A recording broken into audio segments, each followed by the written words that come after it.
Hello everyone. Let's open the door of time together and travel back to Europe more than a century and a half ago, where every stitch of a steel helmet and every seam of a uniform was more than mere fabric, but a story of power, ambition, and a nation's tragedy.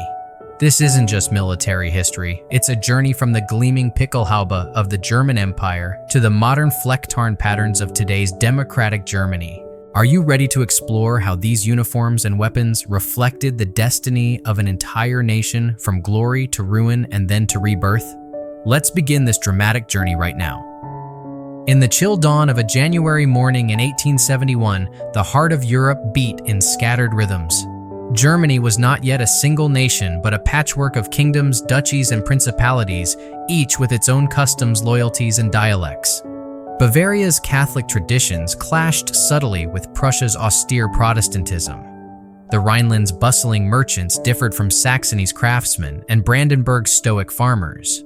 Yet across this divided land, a single idea had begun to take hold, a whisper that grew into a fervent chorus: unification.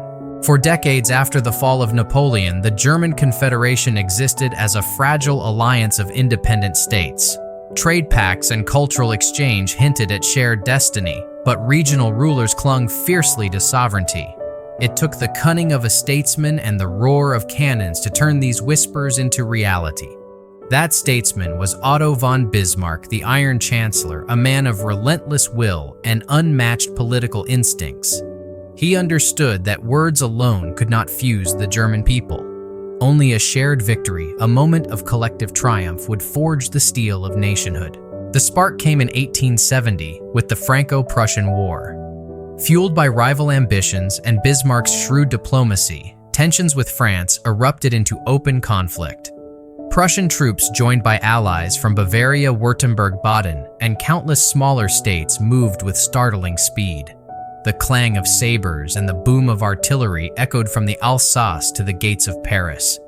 In village after village, men who once called themselves Hessian or Saxon now fought side by side as Germans. Newspapers carried dispatches of unlikely camaraderie: a Bavarian rifleman sharing bread with a Prussian grenadier, a Saxon medic tending to a Württemberg artilleryman. Through blood and smoke, a shared identity was hammered into being. By September, the French Emperor Napoleon III lay in captivity, and Paris itself was under siege. The world watched as the German armies encircled the City of Light, their discipline and precision a testament to Bismarck's grand design. On January 18, 1871, in the Gilded Hall of Mirrors at Versailles, King Wilhelm I of Prussia was proclaimed Emperor of the German Empire. The scene dripped with symbolism. German unity declared not on German soil, but in the palace of their humbled foe. Trumpets blared as officers saluted their uniforms, a dazzling spectacle of color and brass, a visible emblem of this new empire's pride and ambition. Among those uniforms, none shone brighter than the Pickelhaube, the distinctive spiked helmet that became the icon of a rising power. Crafted from polished black leather with gleaming brass fittings, it caught the winter sun like a crown of iron resolve. The spike was not mere ornament. It could be unscrewed and replaced with crests or emblems denoting rank and regiment. Soldiers marched with an almost theatrical flourish, their helmets glinting as if to announce Germany's arrival on the world stage. Civilians watched in awe, and foreign observers noted the striking blend of practicality and pageantry. This was more than clothing. It was a statement that the fractured past had given way to an empire united in purpose. Behind the spectacle, however, lay the brutal efficiency of a modernizing military. The Prussian army, long respected for its discipline, had pioneered new tactics and weaponry. The Dreisse needle gun, a breech-loading rifle that allowed for faster firing than the old muzzleloaders, gave their infantry a lethal advantage. Other states contributed their own firearms, the Bavarian Pottewils, the Saxon Jägerbuchse, each a reflection of regional tradition, yet all now wielded under a single banner. This mosaic of weaponry mirrored the mosaic of culture's proof that unification did not erase diversity, but marshaled it for a common cause. The war's end brought jubilation, but also a subtle unease.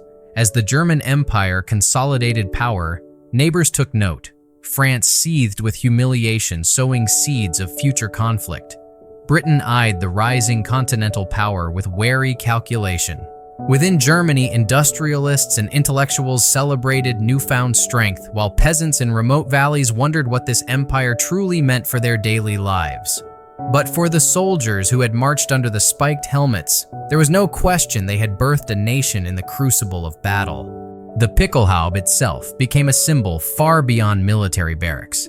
Children's toys bore its distinctive spike, and patriotic illustrations depicted it gleaming atop heroic figures.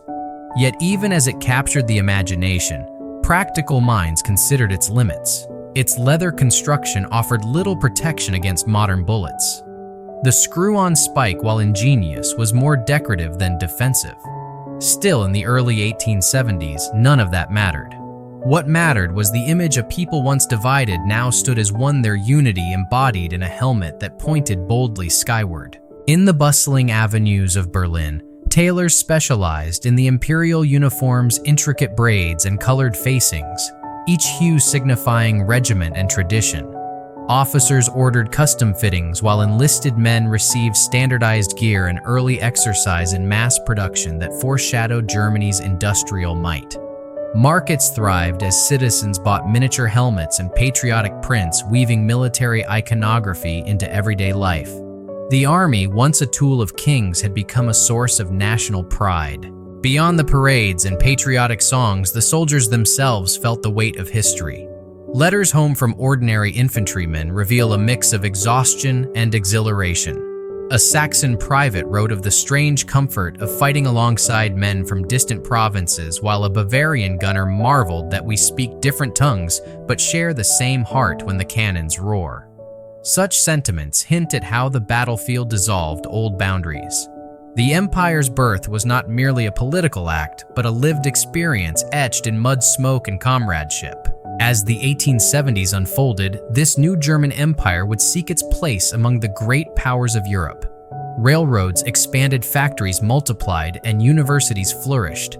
But the memory of that first war of unification remained vivid, a defining moment that set the tone for decades to come. The Pickelhaube, polished and proud, stood as a silent witness to it all, a relic of the moment when 1,000 voices merged into one anthem, and a continent felt the tremor of a nation awakening. The Hall of Mirrors glittered like a jewel that winter morning in 1871. Gold-framed windows caught the pale light of a cold French sun, while chandeliers refracted it into 1,000 shards across the marble floor. The air was thick with incense and the rustle of fine uniforms. Here in the very heart of defeated France, German leaders gathered to declare what had seemed impossible only a few decades earlier, the birth of a united German empire. Otto von Bismarck stood among them, his face set in the controlled half-smile of a man who had bent Europe to his will. For years, he had woven diplomacy like a master spider, pitting rivals against each other, nurturing German nationalism, while avoiding the catastrophic alliances that might crush Prussia before it could lead the way. His genius lay not merely in war, but in timing, choosing the precise moment when Prussia's strength, France's overconfidence, and the smaller German states' anxieties would converge. By the time Napoleon III stumbled into the trap of the Ems dispatch, the war was practically inevitable. And now the war was over. Around Bismarck stood kings and princes, their richly embroidered tunics catching the flicker of candlelight. There was Ludwig II of Bavaria, the mad king with a taste for fairy tale castles, Frederick of Baden, whose voice would soon ring out in proclamation, and dozens of dukes, electors, and generals who had once quarreled like jealous siblings. They were united now not by diplomacy alone, but by the blood of their sons spilled on frozen battlefields from Sedan to Metz. When King Wilhelm I of Prussia stepped forward, a hush fell. His tall frame was wrapped in the dark blue uniform of the Prussian Guard, the silver eagle of his helmet gleaming beneath the chandeliers. As the drums rolled, he accepted the title Deutscher Kaiser, German Emperor. The moment was both theatrical and profound, a declaration that the German people, once scattered and often at odds, had become a single nation state. Trumpets blared. Officers snapped to attention. Outside soldiers cheered, their voices echoing through the icy courtyards of Versailles. The French, defeated and humiliated, could only watch as history rewrote itself inside their own palace. The symbolism was unmistakable. For centuries, France had been Europe's great power, its language the tongue of diplomacy, its armies feared and emulated. To crown a German emperor in the French royal palace was to declare the end of that era and the dawn of another. European newspapers carried the news with a mixture of awe and alarm. In London, politicians whispered about the balance of power. In St. Petersburg, the Russian court measured the new threat to the east. And in Paris, the humiliation burned like a fresh wound that would fester for decades. Yet for the newly minted citizens of the German Empire, the day was a triumph of destiny. Writers described it as the fulfillment of an ancient dream, a return to the grandeur of the Holy Roman Empire that had dissolved nearly 70 years earlier. Patriotic poets compared Bismarck to Frederick the Great and even to Charlemagne. Beer halls across Bavaria and Saxony erupted in celebration. Church bells rang in Hamburg, Leipzig, and Frankfurt. For ordinary Germans, this was more than a change of maps, it was the birth of a shared identity. But unification was not merely a political act, it was a cultural transformation that seeped into daily life. From the streets of Berlin to the market squares of the Rhineland, citizens embraced new symbols of their collective pride. Chief among these was the military uniform, which served as a visible embodiment of unity and strength. The most striking piece of all was the Pickelhaube, the spiked helmet that soon became synonymous with the German soldier. This distinctive helmet, introduced by King Frederick William IV of Prussia decades earlier, was both functional and emblematic. Constructed of hardened leather and crowned with a gleaming brass spike, it offered modest protection while making a dramatic statement. The spike itself was not mere decoration. It could be unscrewed and replaced with different fittings to denote rank or regiment. Some bore ornate eagles or state insignias, while others featured simple polished brass. In the flickering light of victory parades, the helmets glittered like a forest of bayonets, each one pointing toward a bold future. Uniforms across the empire echoed this blend of practicality and showmanship. Prussian infantry wore dark blue tunics with red piping, while Bavarian soldiers marched in sky blue coats with silver buttons. Saxon units sported green facings, and Württemberg troops displayed black and red combinations. These variations honored local traditions while proclaiming a common cause. To an observer watching a victory parade through Berlin's Unter den Linden, the effect was dazzling, a living mosaic of colors united beneath the imperial flag. Beneath the pageantry lay a modern military machine. The Prussian army, already famed for its discipline, had proven its mettle with cutting-edge tactics and technology. The Dreiser needle gun, a breech-loading rifle capable of rapid fire, gave German troops a deadly edge over French soldiers still using slower muzzle-loading weapons. Artillery units deployed the Krupp steel breech-loading cannons, whose accuracy and range stunned European observers. Railways meticulously planned ferried troops and supplies with an efficiency that turned campaigns of weeks into operations of days. The Franco-Prussian War was not just a victory of courage, it was a triumph of industrial organization and strategic foresight. For the men who wore the uniforms, unification carried a deeper resonance. Letters from soldiers speak of a newfound camaraderie that transcended provincial rivalries. A Prussian officer marveled at the discipline of Bavarian regiments, while a Rhineland recruit wrote of his surprise at how quickly Saxon and Hanoverian comrades became brothers in arms. "We march with many accents," one corporal recorded, "but our hearts beat to the same drum." In the crucible of battle, the idea of Germany transformed from an abstract dream into a lived reality. Yet the victory contained seeds of future conflict. Across the Rhine, the French nursed their humiliation. Children grew up on stories of lost Alsace-Lorraine, a wound that would one day drive their own march to war. Britain, too, cast a wary eye toward the continent, where a new industrial and military giant now stood poised to challenge the old order. Even within the empire, tensions lingered. Catholics in the south eyed Prussian Protestant dominance with suspicion, while socialists in the industrial cities demanded rights and representation beyond the conservative vision of Bismarck and the Prussian elite. Still, the mood in those early years of the empire was one of confidence and expansion. The German economy boomed as coal, iron, and railroads knit the provinces together. Universities became hubs of scientific innovation, producing chemists and engineers whose discoveries would reshape industries from dyes to electricity. The military, celebrated as the guardian of unity, became a central pillar of society. Parades and military bands filled city squares. Schoolboys drilled with wooden rifles, dreaming of the gleaming Pickelhaube they might one day wear. Art and popular culture embraced the new symbols.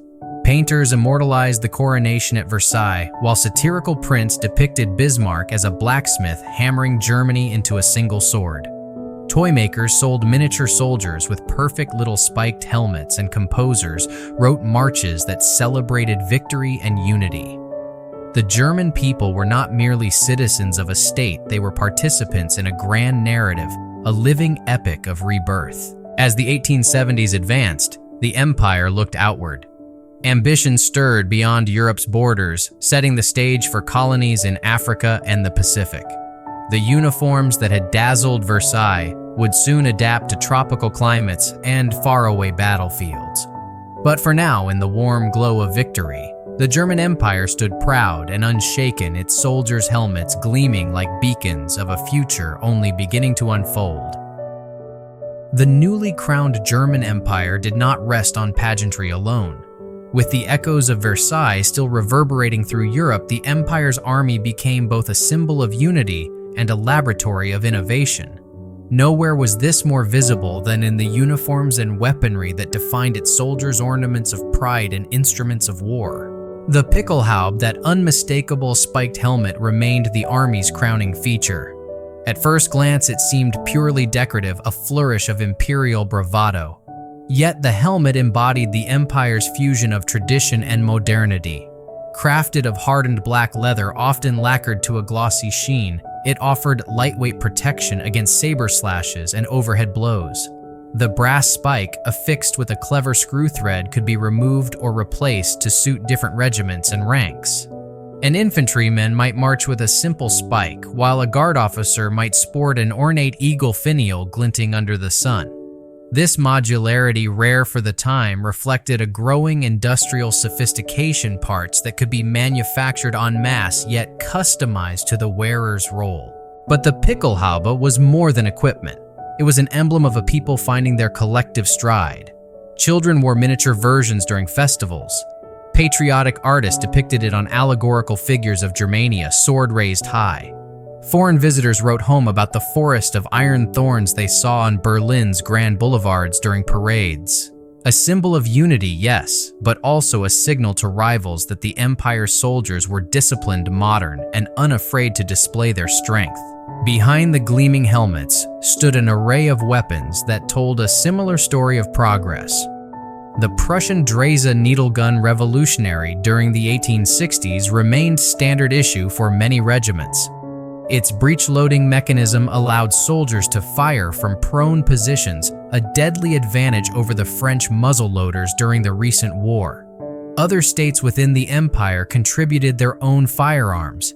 Bavaria fielded the Podevils rifle, while Saxony equipped troops with the Jägerbüchse M1865. This patchwork of armaments mirrored Germany's federal character, diverse origins now unified under one imperial banner. Military drills became a spectacle of precision. On the parade grounds of Potsdam or Munich, lines of soldiers pivoted in unison, bayonets catching the light in perfect synchronization. Observers noted the almost musical rhythm of German infantry maneuvers, a choreography that spoke to the deep-rooted discipline of the Prussian tradition. Bands played stirring marches as officers barked commands, their voices carrying over the clatter of boots and the metallic ring of rifles snapping to shoulders. These exercises were more than training, they were a public affirmation of national pride. Yet the empire's ambitions soon stretched beyond Europe's heartlands. By the 1880s, Berlin looked outward, hungry for colonies like its rivals Britain and France. The scramble for Africa and the Pacific brought German soldiers to climates where the Pickelhaube's leather and brass were ill-suited. In the blazing sun of German East Africa, or the humid jungles of New Guinea, practicality demanded new attire. The iconic spiked helmet often gave way to the wide-brimmed slouch hat adorned with a simple cockade in the imperial colors of black, white, and red. The emphasis shifted from parade ground elegance to survival in heat and rain. Colonial uniforms told a subtler story of adaptation. Khaki became the standard and earthy tone that blended with the terrain and absorbed sweat. Heavy wool gave way to lighter cotton, and decorative braids disappeared in favor of reinforced stitching and ample pockets. Officers stationed overseas often wore tunics of white or gray wool when circumstances allowed their cuffs lined with piping to denote rank. But for daily duty, even they embraced the utilitarian style, recognizing that the African sun or the Pacific storms respected no epaulets. Among the most striking elements of this colonial force were the Askari's indigenous troops recruited to serve under German command. Dressed in simple khaki uniforms, often barefoot, they carried their rifles with stoic efficiency. German officers sometimes remarked half in admiration and half in condescension on their endurance and discipline. The Askari's presence revealed both the global reach of the young empire and the complicated dynamics of power it brought to distant lands. These men were at once subject soldiers and symbols of a new, uneasy era of imperial competition. The rifles they carried likewise reflected a transition. While the Drace needlegun remained in use, newer models like the Mauser 1871 began to appear sleek, accurate, and better suited to the demands of colonial warfare. Ammunition pouches were redesigned for rapid reloading, and adjustable bandoliers became standard issue. German engineers, ever attentive to detail, sought to balance firepower with the need for mobility across desert savannas and tropical forests. In the garrison towns of Africa and the Pacific, life oscillated between the monotony of drill and the sudden chaos of skirmish. Letters from colonial officers describe endless days of searing heat, the constant buzz of insects, and the smell of sweat-soaked uniforms that never seemed fully dry. Laundry was a luxury, and white tunics quickly turned a weary shade of brown. Yet these same letters also speak of moments of stark beauty, the haunting sound of a bugle echoing through an African dusk or the sight of a German flag rising over a misty Pacific lagoon. Back in Europe, these far-flung exploits captured the public imagination. Illustrated magazines carried sketches of soldiers in tropical kit, their slouch hats shading determined faces. Children played at colonial adventures wearing improvised khaki caps and wooden rifles. Politicians in Berlin boasted of Germany's growing overseas presence, equating territorial expansion with national prestige. The empire's uniforms had become more than military garb. They were visual shorthand for ambition and modernity, seen in photographs, paintings, and even the early postcards that circulated across the continent. Yet for all the celebration, the colonial enterprise exposed tensions within the empire itself. Critics questioned the human cost of imperial conquest and the morality of exploiting distant peoples. Socialists decried the diversion of resources from domestic welfare to faraway wars. Even some officers privately admitted the challenge of maintaining discipline among troops so far from home, where supply lines were long and the enemy often invisible in the dense brush. The German military, once a purely continental force, now found itself grappling with the realities of global power. Meanwhile, at home, the Pickelhaube remained a potent symbol. Parades in Berlin and Hamburg still featured regiments gleaming in their spiked helmets, a reassuring reminder of the traditions that bound the empire together. The contrast between these ceremonial displays and the dusty practicality of colonial garb reflected Germany's dual identity, a nation steeped in old-world pomp, yet stepping boldly onto the global stage. By the late 19th century, the German army stood as one of the most professional and technologically advanced in Europe. Its uniforms told a story of adaptation and ambition, of a people proud of their past, but eager to claim their place in the modern world. From the polished leather of the Pickelhaube to the sun-bleached khaki of East Africa, every stitch and seam carried a message. Germany was no longer a collection of principalities, but an empire whose influence reached from the North Sea to the equator. The soldiers who wore these uniforms felt that message deeply. A young officer stationed in Cameroon wrote home that he sometimes dreamed of Berlin's Unter den Linden, imagining the parade ground music as he dozed under a sweltering African sky. "The helmet I wear is not the one I drilled in," he wrote, "but the pride is the same. We serve the Kaiser and through him the fatherland." His words capture the essence of the era, a blend of duty, adventure, and the unshakable belief that the empire, still young, was destined for greatness. By the 1880s, the German Empire's ambitions stretched far beyond the Rhine and the Alps. Europe was locked in a fevered contest for overseas territories, what newspapers called the scramble for Africa. Britain and France had already carved out vast dominions, and Belgium's King Leopold claimed the Congo as his private fief. Germany, unified barely a decade earlier, refused to be left behind. What began as scattered trading posts soon became formal colonies in Africa, the Pacific, and even the distant reaches of China. With these new frontiers came a profound transformation in the look and feel of the German soldier. The splendid Pickelhaube, that proud spiked helmet so dazzling in Berlin's parades, proved impractical under equatorial suns.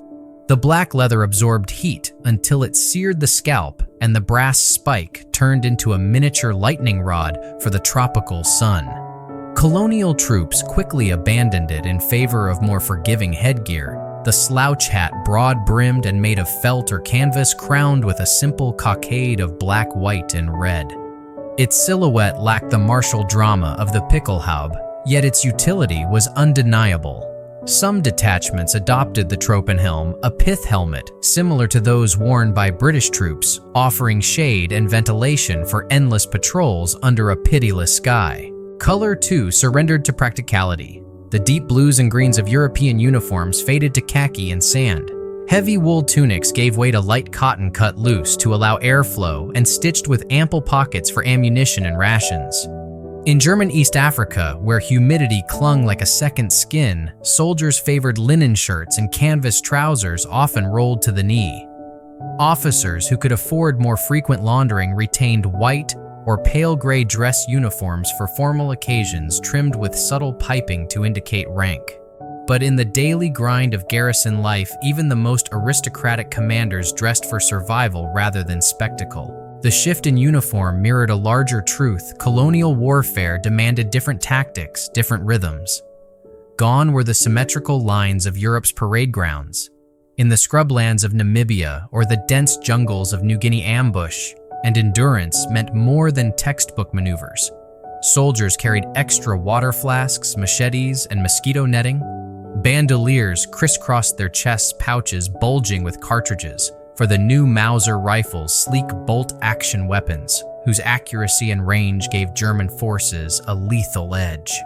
These rifles, along with the efficient single-shot G71 and later the repeating Gewehr 88, signaled Germany's embrace of cutting-edge armaments suited for both colonial policing and pitched battle. Perhaps the most striking feature of Germany's colonial army was its diversity. Alongside white troops from the homeland marched thousands of Askaris, African soldiers recruited and trained under German command. Paid wages and issued uniforms of simple khaki or faded blue, the Askaris became the backbone of German East Africa's defense. Contemporary photographs showed them standing proudly in neat formations, rifles on shoulders, their soft caps marked with the imperial cockade. German officers often spoke with grudging admiration of their discipline and endurance. One colonial governor wrote that the Askaris march like Prussians and fight with the courage of lions, a testament to the skill with which these men adapted European drill to African terrain. Life in these far-flung garrisons was a study in contrasts. Days of monotony, scorching sun, endless drills, the buzzing chorus of insects were punctuated by sudden bursts of violence. Letters home describe long patrols through thorny bush, the stifling air broken by the calls of exotic birds or the distant rumble of a storm. In Cameroon, soldiers contended with sweltering humidity and sudden downpours that turned paths to rivers of mud. In German Southwest Africa, dust storms swept across the plains, scouring skin and stinging eyes. Uniforms faded and frayed quickly. Sweat-soaked tunics rarely stayed crisp, and boots wore thin long before replacements arrived by ship. Officers faced their own challenges. Some clung to old-world formality, dining on imported wines beneath framed portraits of the Kaiser, while others adapted to local conditions, trading starched collars for open shirts and wide-brimmed hats. A young lieutenant stationed in Togo wrote of evenings spent under vast African skies where the constellations blaze with unfamiliar fire and the air smells of red earth after rain. He confessed a strange mixture of homesickness and awe, a sense that he served at the edge of the known world, a living emissary of a restless empire. These colonial soldiers fought not only the elements, but also resistance movements determined to drive them out. In what is now Namibia, German forces waged a brutal campaign against the Herero and Nama peoples, a dark chapter that foreshadowed the mechanized violence of the 20th century. Reports from the period tell of endless marches across the Kalahari, of soldiers rationing every drop of water, of ambushes in sun-blasted valleys. Khaki uniforms grew stiff with sweat and dust, rifles jammed with sand. Yet the German columns pressed on, driven by orders from Berlin and the stubborn pride of a young empire unwilling to concede defeat. Back in Europe, the colonial adventures captured public imagination. Illustrated magazines carried engravings of soldiers in exotic dress slouch hats, tilted rakishly, Mauser rifles gleaming in the African sun. Children reenacted battles of the colonies in cobblestone alleys, wooden rifles in hand. Manufacturers sold toy soldiers in khaki, their faces painted a sunburned brown to suggest the distant tropics. Politicians boasted of Germany's place in the sun, while critics in the Reichstag questioned the morality and cost of faraway conquests. Yet even those critics could not deny that the colonial experience was reshaping the German army. Lessons learned in the heat and dust of Africa and the Pacific filtered back to Europe, lighter fabrics, more breathable designs, and field-tested improvements in weaponry. Engineers experimented with tropical weight wool blends. Quartermasters refined supply systems to cope with long-distance logistics. By the dawn of the 20th century, these innovations would influence the uniforms and equipment worn on Europe's own battlefields. Culturally, too, the colonies left their mark. Exotic motifs appeared in art and architecture. Berlin cafes served coffee grown on imperial plantations. Songs and marching tunes celebrated victories in East Africa and Samoa. Even the venerable Pickelhaube received colonial variants with detachable cloth covers dyed in sand colors to reflect harsh sunlight. These adaptations testified to an army and a nation learning to project power across oceans. But beneath the triumphant veneer lurked tensions that would haunt the empire. The very act of ruling diverse peoples far from home exposed contradictions in Germany's vision of itself. Officers who admired the Askari's bravery also enforced a rigid racial hierarchy. Merchants who profited from colonial trade ignored the exploitation underpinning their gains. And while the German public thrilled to tales of distant victories, few grasped the full brutality of the campaigns waged in their name. As the 19th century drew to a close, the colonial soldier stood as a new archetype of German might, practical, adaptable, and hardened by climates and conflicts unknown to his European forebears.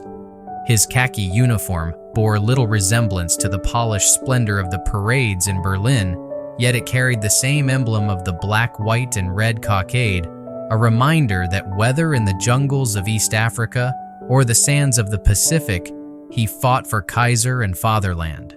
And in the heart of Europe, the Pickelhaube still gleamed in ceremonial processions, a nostalgic echo of the empire's birth amid trumpets and mirrors. The contrast between these two images, one of tropical khaki and sweat-streaked faces, the other of lacquered leather and brass spikes, captured the dual nature of the German project. It was at once a nation rooted in old-world pomp and a modern power projecting itself into the global arena.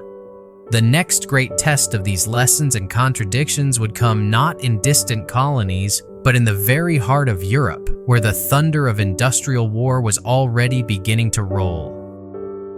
As the 19th century edged toward its final decade, Germany's military uniforms became a vivid mirror of the empire itself, a nation striding confidently into modernity, yet still defined by old social hierarchies.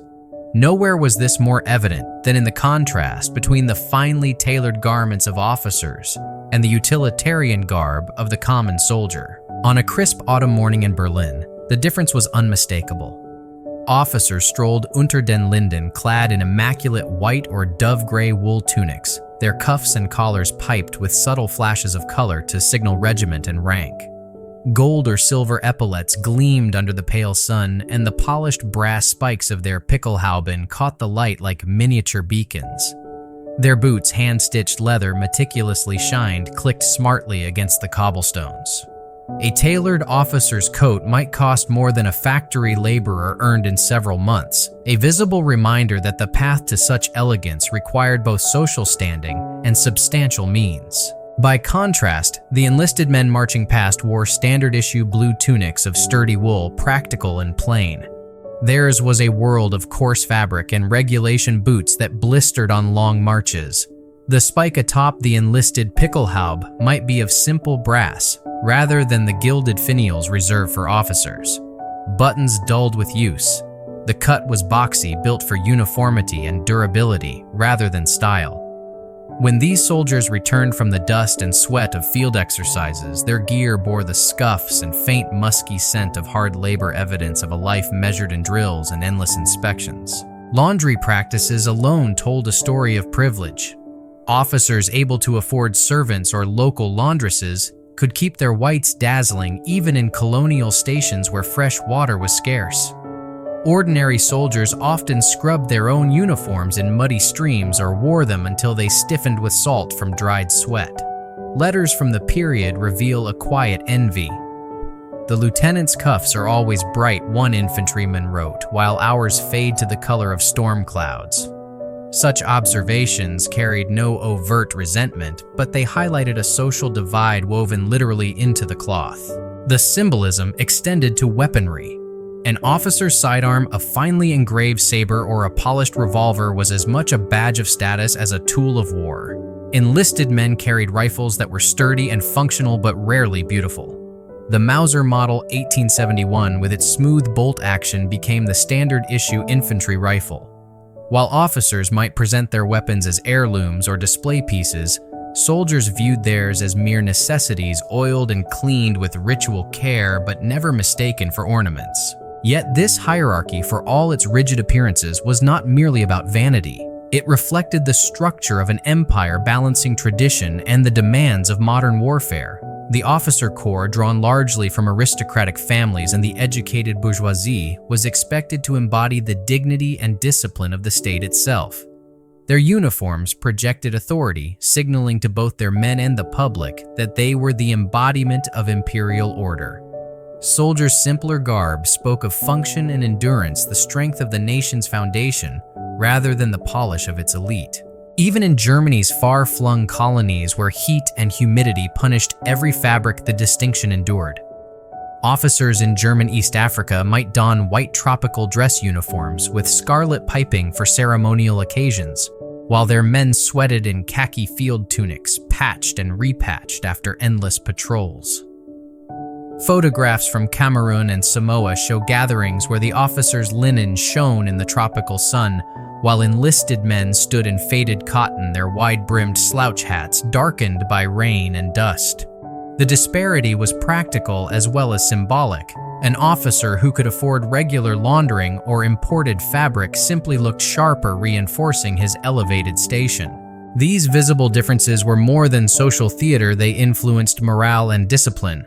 Soldiers often described the officer's uniform with a mixture of admiration and aspiration. To wear the white coat or the ornate parade helmet was to ascend, however briefly, into a realm of honor and command. Some ambitious non-commissioned officers saved wages or sought patronage to purchase better quality pieces, subtly narrowing the sartorial gap and signaling their readiness for promotion. Still, a shared sense of national purpose knit officers and soldiers together. The Army's rigorous training forged bonds that transcended class. On campaign, even the most elegantly dressed officer might find himself knee-deep in mud, his pristine cuffs smeared with the same grime as his men's. Accounts from colonial expeditions tell of captains marching in soaked boots beside foot soldiers, their immaculate tunics plastered with sweat and rain. In those moments, the carefully drawn lines of class blurred, replaced by the simple fellowship of survival. Meanwhile, the empire itself was changing. Industrial expansion flooded German cities with new wealth and a growing middle class. Some of these rising families sent their sons to military academies, subtly diluting the old aristocratic monopoly on commissions. The army began to reflect a broader spectrum of society and uniforms, while still status-laden evolved to accommodate this shift. Tailors in Berlin and Munich offered officer-grade cuts to affluent civilians eager to display patriotic flair, further blurring the line between civilian fashion and military style. Women too found ways to engage with the imagery of the uniformed elite. In Berlin's bustling cafes, fashionable ladies sported hats adorned with miniature brass spikes or cockades in the imperial colors of black, white, and red. Children's play costumes mimicked the dress of officers, their tiny Pickelhauben molded in papier-mâché or tin. The military aesthetic became a national language signaling not just war readiness, but modern sophistication. Yet beneath the pomp and polish, subtle tensions brewed. Socialists criticized the army as a bastion of privilege, where noble birth still smoothed the path to command. Workers in the smoky industrial quarters of the Ruhr sometimes viewed the gleaming officer as an emblem of a distant ruling class. Political pamphlets of the era occasionally mocked the obsession with brass buttons and starched collars, warning that the true strength of the nation lay not in ceremony, but in the welfare of its people. Still, the spectacle endured. Each year on the Kaiser's birthday, grand parades flooded the streets of Berlin and Munich. Officers rode on magnificent horses, their sabers catching the winter light. Regiments marched in perfect alignment, drums rolling like distant thunder. Citizens crowded the sidewalks, children perched on shoulders to glimpse the spiked helmets glinting like a field of bayonets. The empire might debate labor laws and social reforms, but in those moments the army remained a living emblem of unity, discipline, and national pride. The contrast between officer and soldier, between gleaming finery and sweat-darkened wool, thus became a defining motif of the German Empire's military culture. It was a visual shorthand for a society both modern and hierarchical, proud of its efficiency, yet steeped in tradition.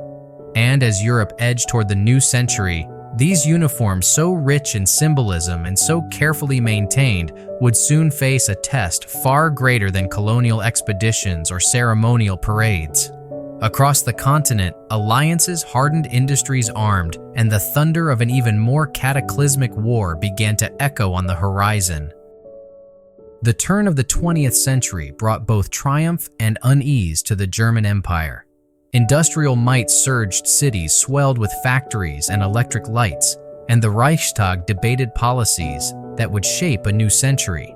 Yet amid this progress, the continent trembled with rivalries and entangling alliances. Germany stood at the heart of Europe, a rising power surrounded by wary neighbors, France nursing the wound of Alsace-Lorraine, Britain, guarding its maritime supremacy, Russia, watching with quiet suspicion. The drums of modern war began to beat long before the first shot echoed. For the German army, the age of ceremonial splendor gave way to a new realism. The once dazzling uniforms that had paraded through Berlin's Unter den Linden began to shed their flamboyant hues.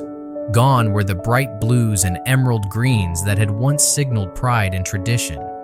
In their place emerged shades of gray and field green, chosen not for spectacle, but for survival on smoke-choked battlefields. The empire that once flaunted brass and braid now turned toward muted efficiency. The Pickelhaube, symbol of imperial might since the days of unification, embodied this transition. Still proudly worn as the century opened, it was increasingly recognized as a relic of an earlier age.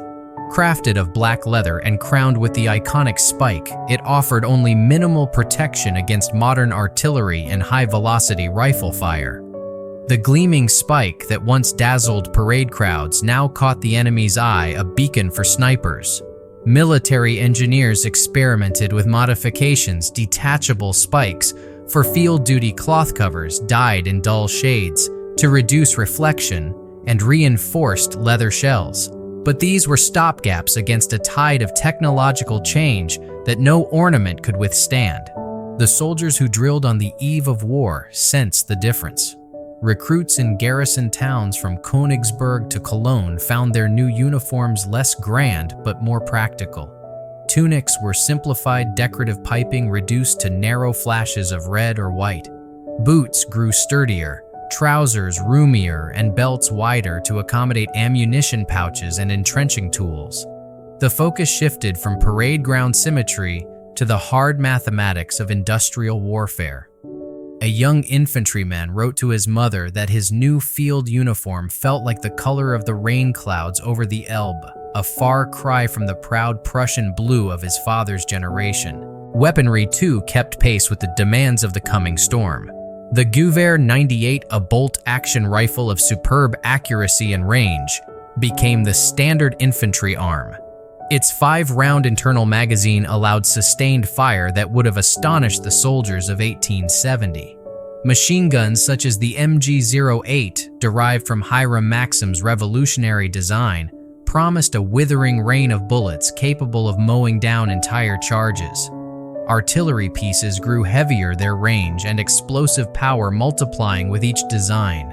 In training fields across the empire, gunners drilled with the new 77mm field gun, its rapid-fire capability a grim harbinger of the barrages to come. Meanwhile, the political landscape darkened. Kaiser Wilhelm II, restless and impetuous, pursued a policy of Weltpolitik, world policy, that aimed to secure Germany's place in the sun.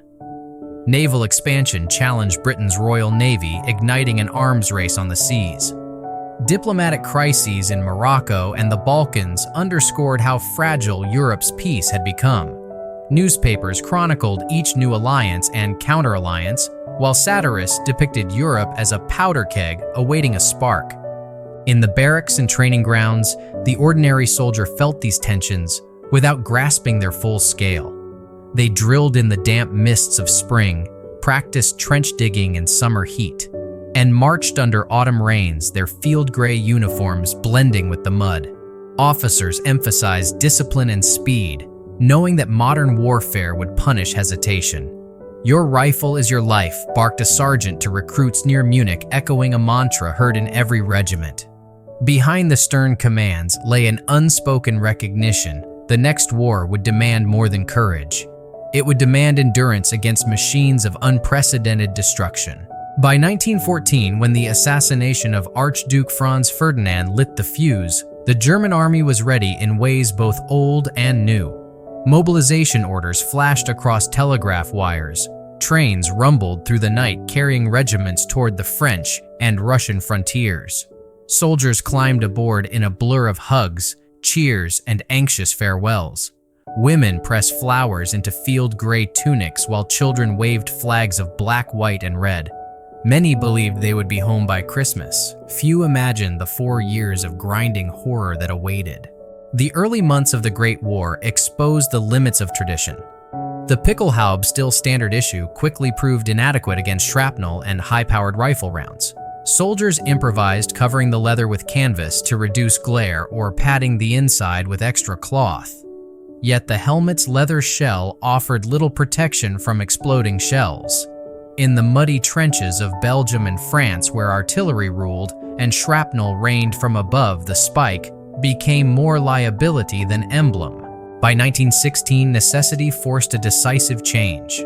The German army introduced the Stahlhelm, literally steel helmet, a revolutionary design of pressed steel with a wide brim and flared sides to shield the wearer from flying fragments. Dark and imposing, the new helmet offered far greater protection and quickly became a feared silhouette across the Western Front. Soldiers who once polished their Pickelhaube now embraced the dull matte finish of the Stahlhelm as a life-saving advance. One veteran wrote that the first time he heard shrapnel bounce harmlessly off the steel, it sounded like angels striking a bell. Uniforms continued to simplify. Buttons were dulled to avoid catching the light. Insignias were subdued. Officers who once stood out in gilded finery now dressed nearly like their men rank, indicated by modest shoulder straps or collar patches. The shift was not merely practical but philosophical. In the mechanized slaughter of modern war, visibility was death, and egalitarian camouflage replaced aristocratic flair. Other innovations followed. Gas masks became standard issue. After chlorine clouds rolled across Ypres in 1915, their canisters slung in metal containers at every soldier's side. Grenades evolved from crude improvised bombs to the standardized steel hand granate. The stick grenade with its distinctive wooden handle for easy throwing. Light machine guns and early submachine guns such as the MP-18 gave stormtroopers unprecedented firepower for trench assaults. The German army, once a symbol of 19th century precision, had transformed into a modern war machine. The human experience of these changes was profound. Letters from the front reveal both grim resignation and moments of dark humor. "We look like ghosts in our gray," a corporal from the Somme wrote to his sister, "but better a ghost than a target." Another soldier described the eerie sound of shells striking his new helmet. "It rings like a church bell, but I am alive to hear it." The uniforms and equipment, once tokens of imperial pride, became lifelines in a world where survival often hinged on a few millimeters of steel or the speed of a gas mask seal. As the war dragged on, the distinction between officer and enlisted man blurred further. Mud spattered all ranks equally, lice spared no one. In the chaos of trench raids and artillery bombardments, gilded epaulets had no place. What mattered was endurance, holding the line through freezing winters, endless shellfire, and the ever-present specter of death. The army that had once marched in pageantry through Versailles now huddled in dugouts, its splendor reduced to gray wool and steel. When the armistice finally came in November 1918, the German Empire lay shattered. The Kaiser fled to exile, and the soldiers who straggled home carried with them the weight of a war that had reshaped not only Europe, but the very idea of military might. Their uniforms, tattered and mud-stained, told a story of transformation, from the polished spectacle of the Pickelhaube to the grim practicality of the Stahlhelm, from the confident strides of imperial ambition to the weary trudge of a nation defeated. Yet even in defeat, the German soldier's image, field gray tunic, steel helmet, rifle at the ready, remained indelible. It was the look of modern war itself, a template that armies across the world would imitate in the years to come. And as the smoke cleared over the ravaged fields of France and Belgium, a new Germany would rise from the ruins, carrying forward both the lessons and the scars of its march into the Great War.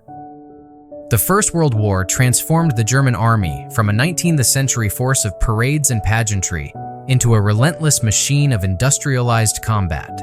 1914 had begun with soldiers in polished boots and leather Pickelhauben, but by 1918 those same men wore mud-stained field gray, their heads protected by steel and their packs bristling with inventions no soldier of 1870 could have imagined.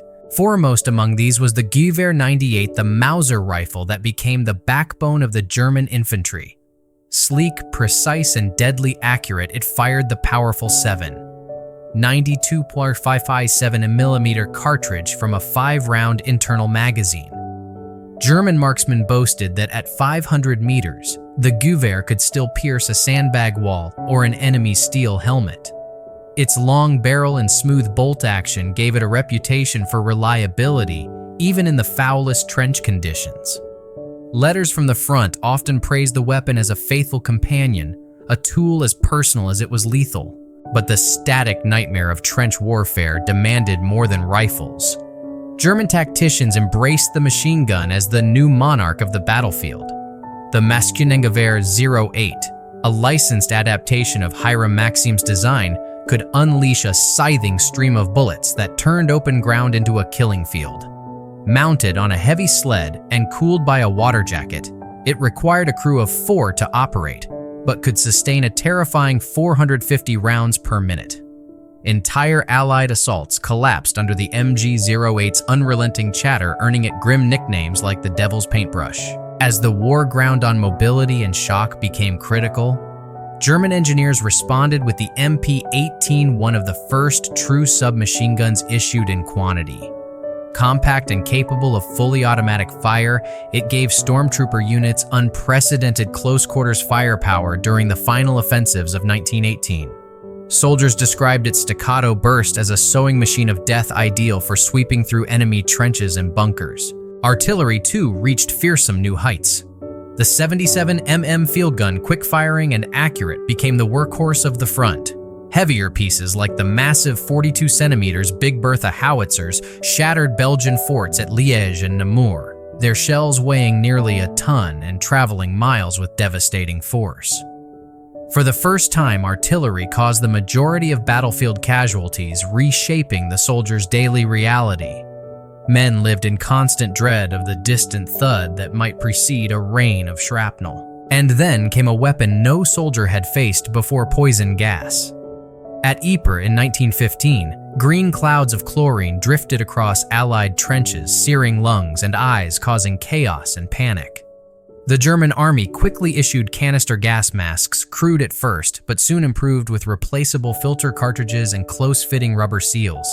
Each soldier carried the mask in a cylindrical metal case slung at his hip, as essential as his rifle. Diaries speak of the eerie ritual when alarms sounded, the frantic scramble to don masks, the hiss of respirators, and the muffled world of chemical warfare. "It smells of death and bitter apples," wrote one Bavarian private after his first gas attack. Grenades evolved just as rapidly. The distinctive Steelhahn granite, nicknamed the potato masher, combined a high-explosive head with a wooden handle for longer throws.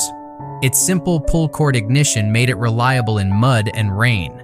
Soldiers often tucked several into their belts before a raid, where they proved devastating in the tight confines of enemy trenches. Other innovations blurred the line between science fiction and grim necessity. Flamethrowers, or Flammenwerfer, belched jets of fire into bunkers and dugouts, their roar accompanied by the screams of the terrified. Portable trench mortars lobbed explosive shells in high arcs, perfect for striking targets hidden behind parapets. Even communications changed. Field telephones and primitive radios allowed coordination of barrages with unprecedented speed. The psychological impact of these weapons was immense. Veteran accounts speak of battlefields that sounded like iron thunderstorms, where machine gun bullets buzzed like angry wasps and shells howled as they fell. Nights glowed with the eerie light of flares and the sudden flash of detonations. One soldier described it as living inside a forge where the hammer never stops. Survival often depended less on valor than on sheer luck, whether a shell landed a meter to the left or right. This relentless innovation forced constant adaptation in uniforms and equipment. Field-grade tunics grew heavier to carry extra ammunition and protective gear. Leather boots were reinforced with hobnails for traction in the sucking mud. Soldiers layered woolen undergarments against the damp cold of the trenches, while waterproof capes offered some defense against the incessant rain. The once shiny Pickelhaube was soon relegated to ceremonial duties or discarded altogether. The Stahlhelm, introduced widely in 1916, became the defining emblem of the German soldier. Pressed from a single piece of steel with a wide flared brim, it shielded the head and neck from shrapnel and debris. Its dark matte surface reduced glare, and its distinctive silhouette struck fear into Allied troops who glimpsed it across no man's land. Soldiers quickly came to trust it as a literal lifesaver. One veteran recalled the peculiar comfort of hearing shrapnel ping harmlessly off his helmet, music of survival, he called it. Officers, too, surrendered the old trappings of rank. Gilded epaulets and the elaborate braiding disappeared, replaced by subdued shoulder straps and simple collar patches. In the mud of the Western Front, where snipers hunted any sign of authority, a lieutenant's life might depend on blending in with his men. The war that once celebrated spectacle now demanded invisibility. The human stories behind these technologies are striking. A young corporal named Ernst Junger, later famous for his memoir Storm of Steel, described stormtrooper raids in which grenades and MP-18 submachine guns cleared trenches in minutes. The weapons made us gods of sudden death, he wrote, yet he also noted the haunting emptiness after the adrenaline faded. Ordinary soldiers wrote of long hours in rat-infested dugouts clutching their rifles as distant artillery rumbled like approaching thunder.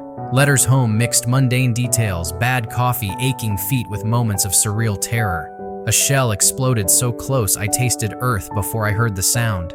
Medical services struggled to keep pace. Field hospitals overflowed with men suffering from shrapnel wounds, gas burns, and shell shock, what we now recognize as PTSD. Surgeons worked by lantern light while stretcher bearers braved machine gun fire to retrieve the wounded. Bandages, morphine, and disinfectant were as critical to survival as bullets or bread. By war's end in 1918, the German army had become a case study in rapid technological evolution. It entered the conflict with leather helmets and black powder tactics. It emerged with steel headgear, automatic weapons, and doctrines of infiltration and combined arms that would influence warfare for decades. The soldier of 1918 carried equipment unrecognizable to his counterpart of 1914, proof of a conflict that compressed a century of military change into 4 relentless years.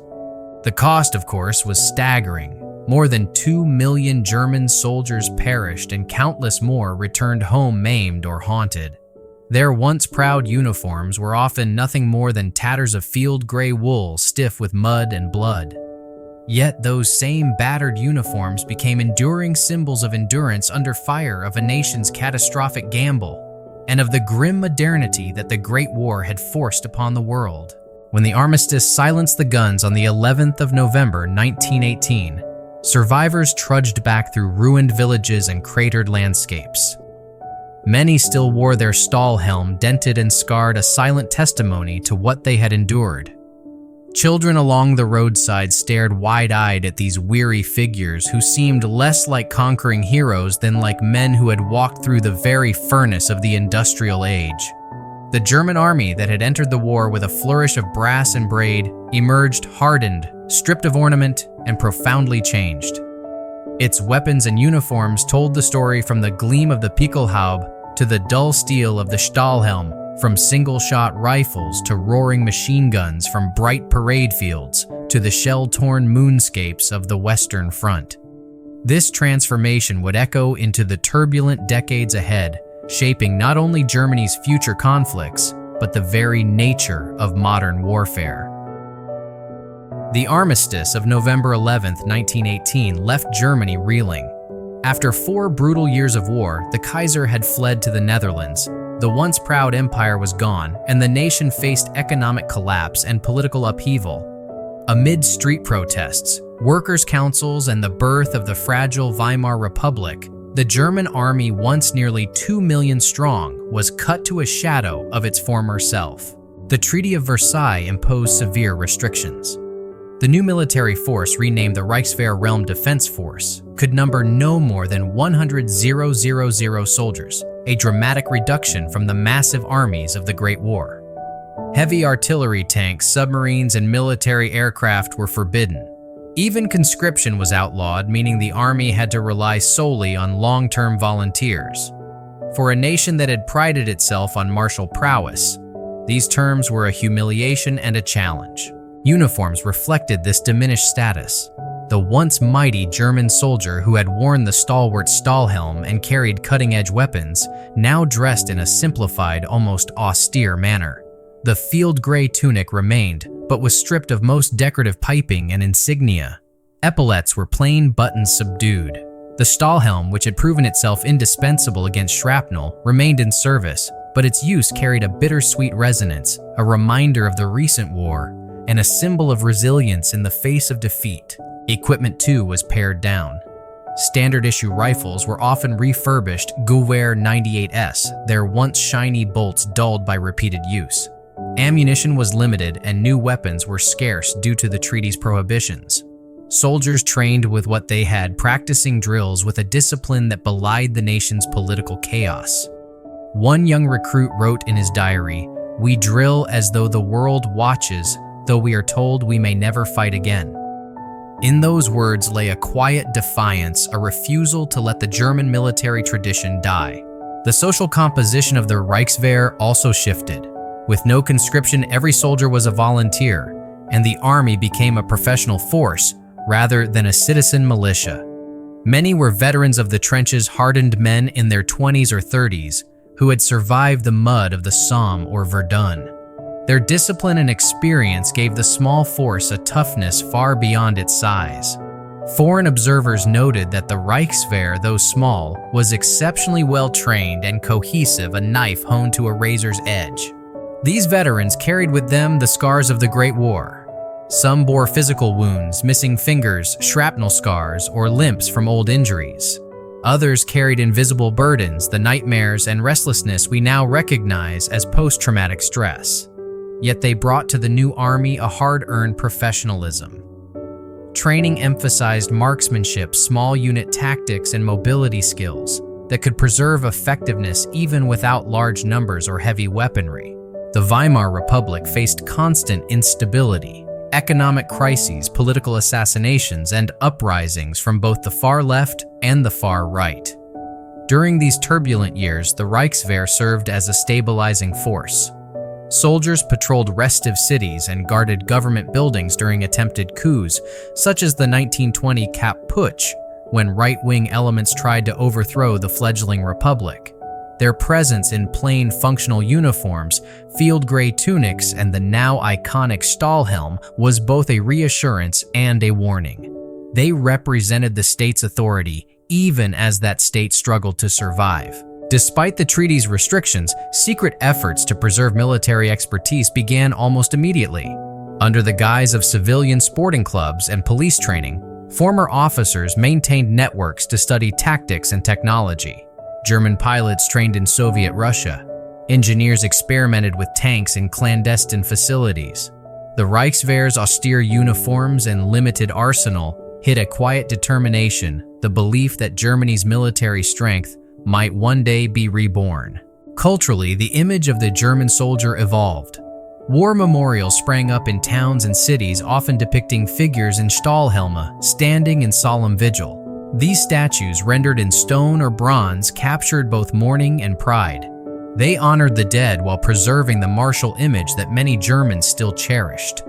Children played with toy soldiers, modeled after the simplified Reichswehr uniform, their games echoing both nostalgia and a lingering sense of destiny. The everyday life of a Reichswehr soldier was Spartan.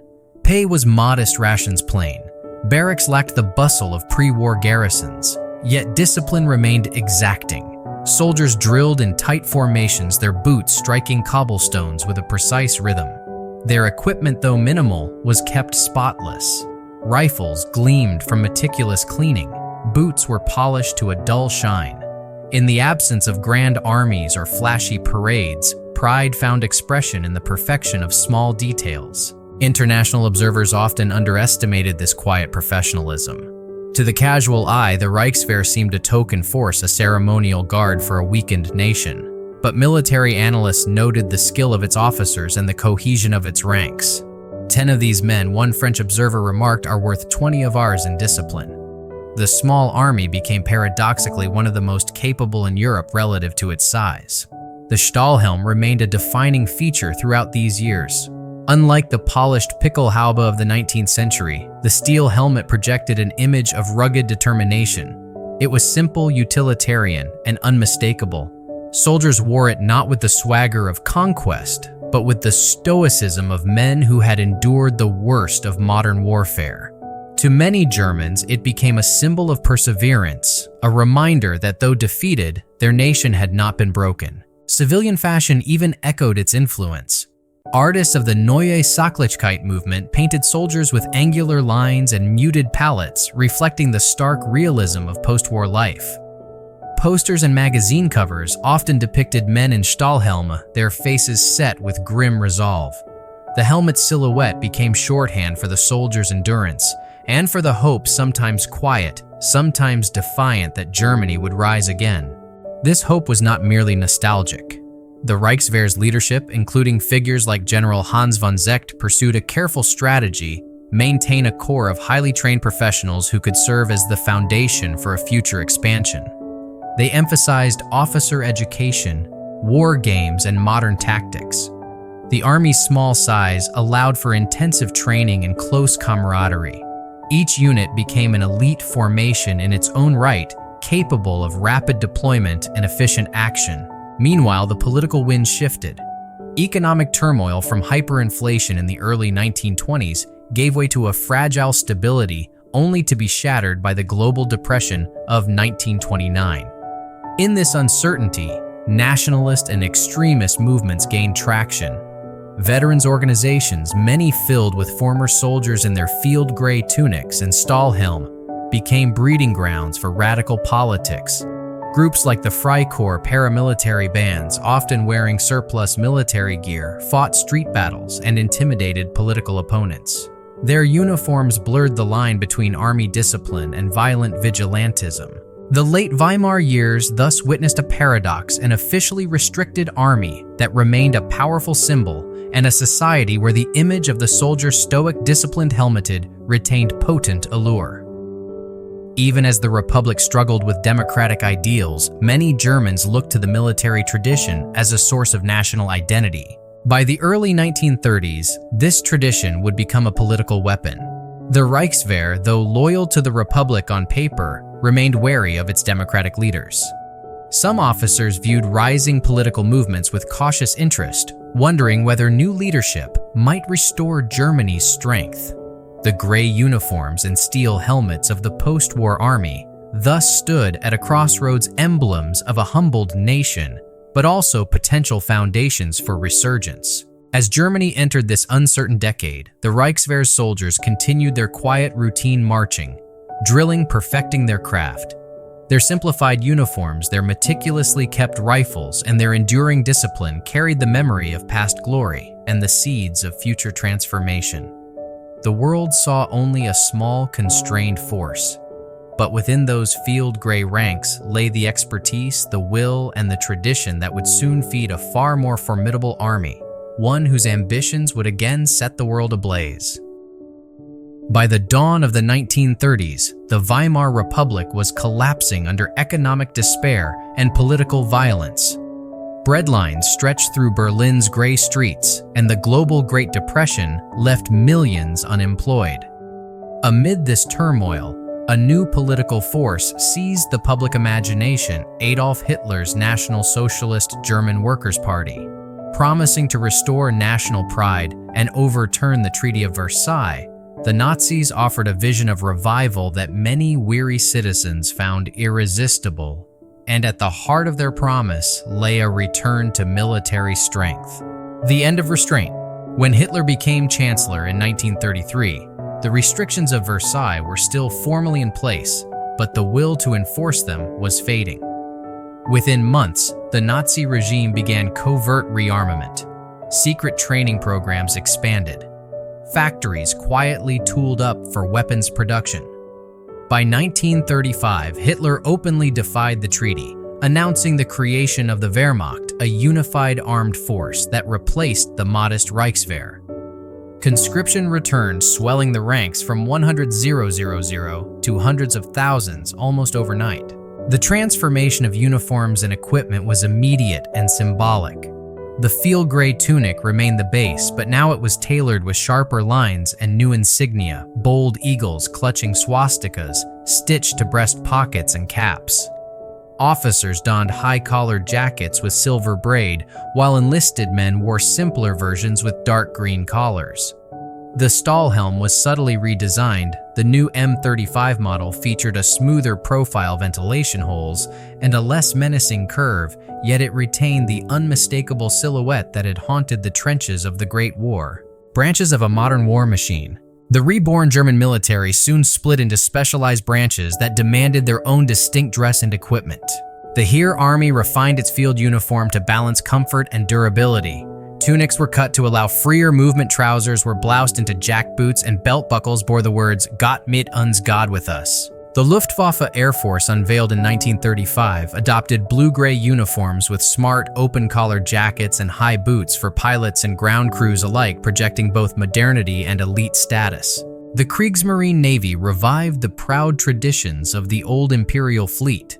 dressing sailors in dark blue wool with white summer variants and double-breasted peacoats for the harsh North Sea winds. Elite units demanded elite presentation. Fallschirmjäger, the paratroopers, wore jump smocks of heavy canvas and unique helmets with cut-down brims to prevent snagging on parachute rigging. Their gear emphasized mobility and shock tactics, foreshadowing the lightning assaults of the coming Blitzkrieg. Even more notorious were the Waffen-SS, the military wing of Heinrich Himmler's Schutzstaffel. Their black service uniforms, designed by SS member Karl Diebitsch and manufactured by the Hugo Boss Company, were stark modern and deliberately intimidating. Silver runes on the collar and a skull emblem on the cap turned the uniform into a symbol of fear and fanatic loyalty. Weapons of a revitalized army. Alongside new uniforms came a torrent of weapons that would define Germany's war effort. The Karabiner 98K, a shortened and improved descendant of the Gewehr 98, became the standard infantry rifle, rugged, accurate, and deadly at long range. The MG-34 and later the fearsome MG-42 set new benchmarks for machine gun firepower capable of blistering rates of fire that Allied soldiers would soon dread. Specialized units received cutting-edge equipment. Paratroopers trained with compact submachine guns like the MP-38 and MP-40. Pioneers tested flamethrowers and demolition charges. Armored divisions' panzer units embraced the latest in tank design with the Panzer III and Ivor, forming the backbone of a mechanized army built for speed and shock. Propaganda and the cult of the soldier. The Nazi state understood the psychological power of military imagery. Parades once again filled Berlin's avenues, but now they were orchestrated with theatrical precision. Columns of soldiers in crisp field gray marched beneath banners of red and black, while brass bands thundered martial music. The redesigned Stahlhelm, with its dark luster, became a visual centerpiece of the regime's propaganda, appearing on posters, coins, and postage stamps as a symbol of a supposedly reborn and invincible Germany. Youth were swept into the spectacle. The Hitler Youth drilled in miniature uniforms, their brown shirts and black neckerchiefs echoing the colors of the party and preparing a generation for service. Schoolbooks praised the discipline of the Wehrmacht, while newsreels lingered on the gleam of bayonets and the thunder of synchronized boots. A new doctrine of war. Behind the pomp lay serious innovation. German strategists developed the doctrine of Blitzkrieg or lightning war, emphasizing speed coordination and overwhelming force. Tanks, aircraft, and motorized infantry would strike in unison to paralyze opponents before they could mount a defense. Uniforms and equipment were adapted for mobility. Lighter webbing improved field gear and camouflage smocks for forward units. By 1938, when Hitler annexed Austria and dismantled Czechoslovakia, the Wehrmacht had become one of the most formidable forces in the world. Observers marveled at its efficiency and the precision of its parades. Yet behind the polished image lay an increasingly ruthless reality.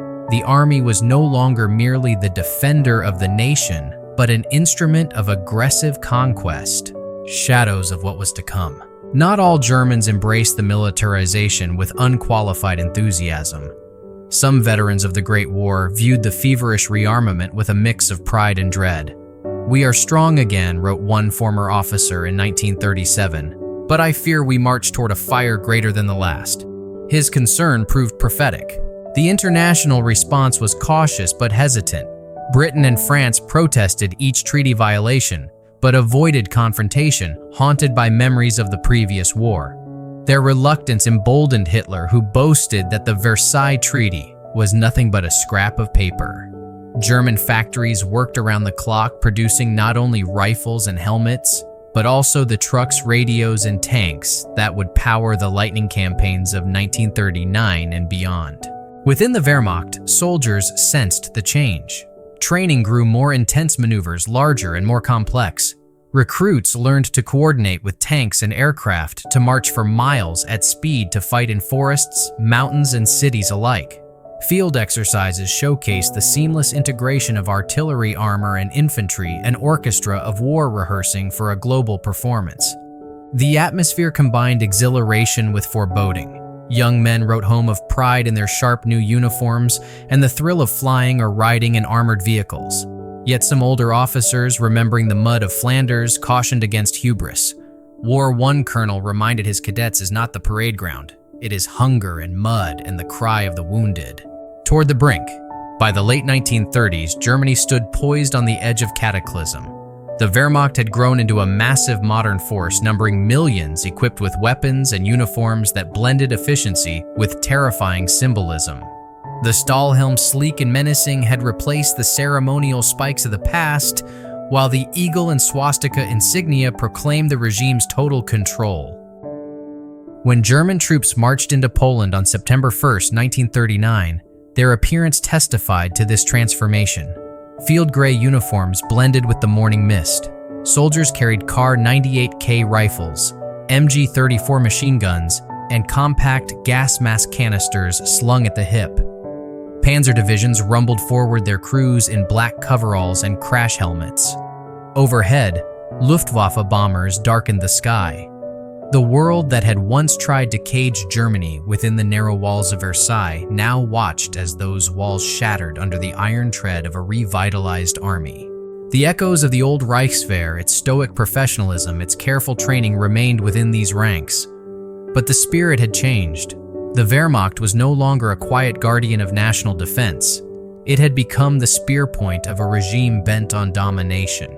Its uniforms, weapons, and tactics embodied a nation that had risen from defeat, only to plunge headlong into an even more devastating war. The thunder of September 1939 did not fade, it only grew louder.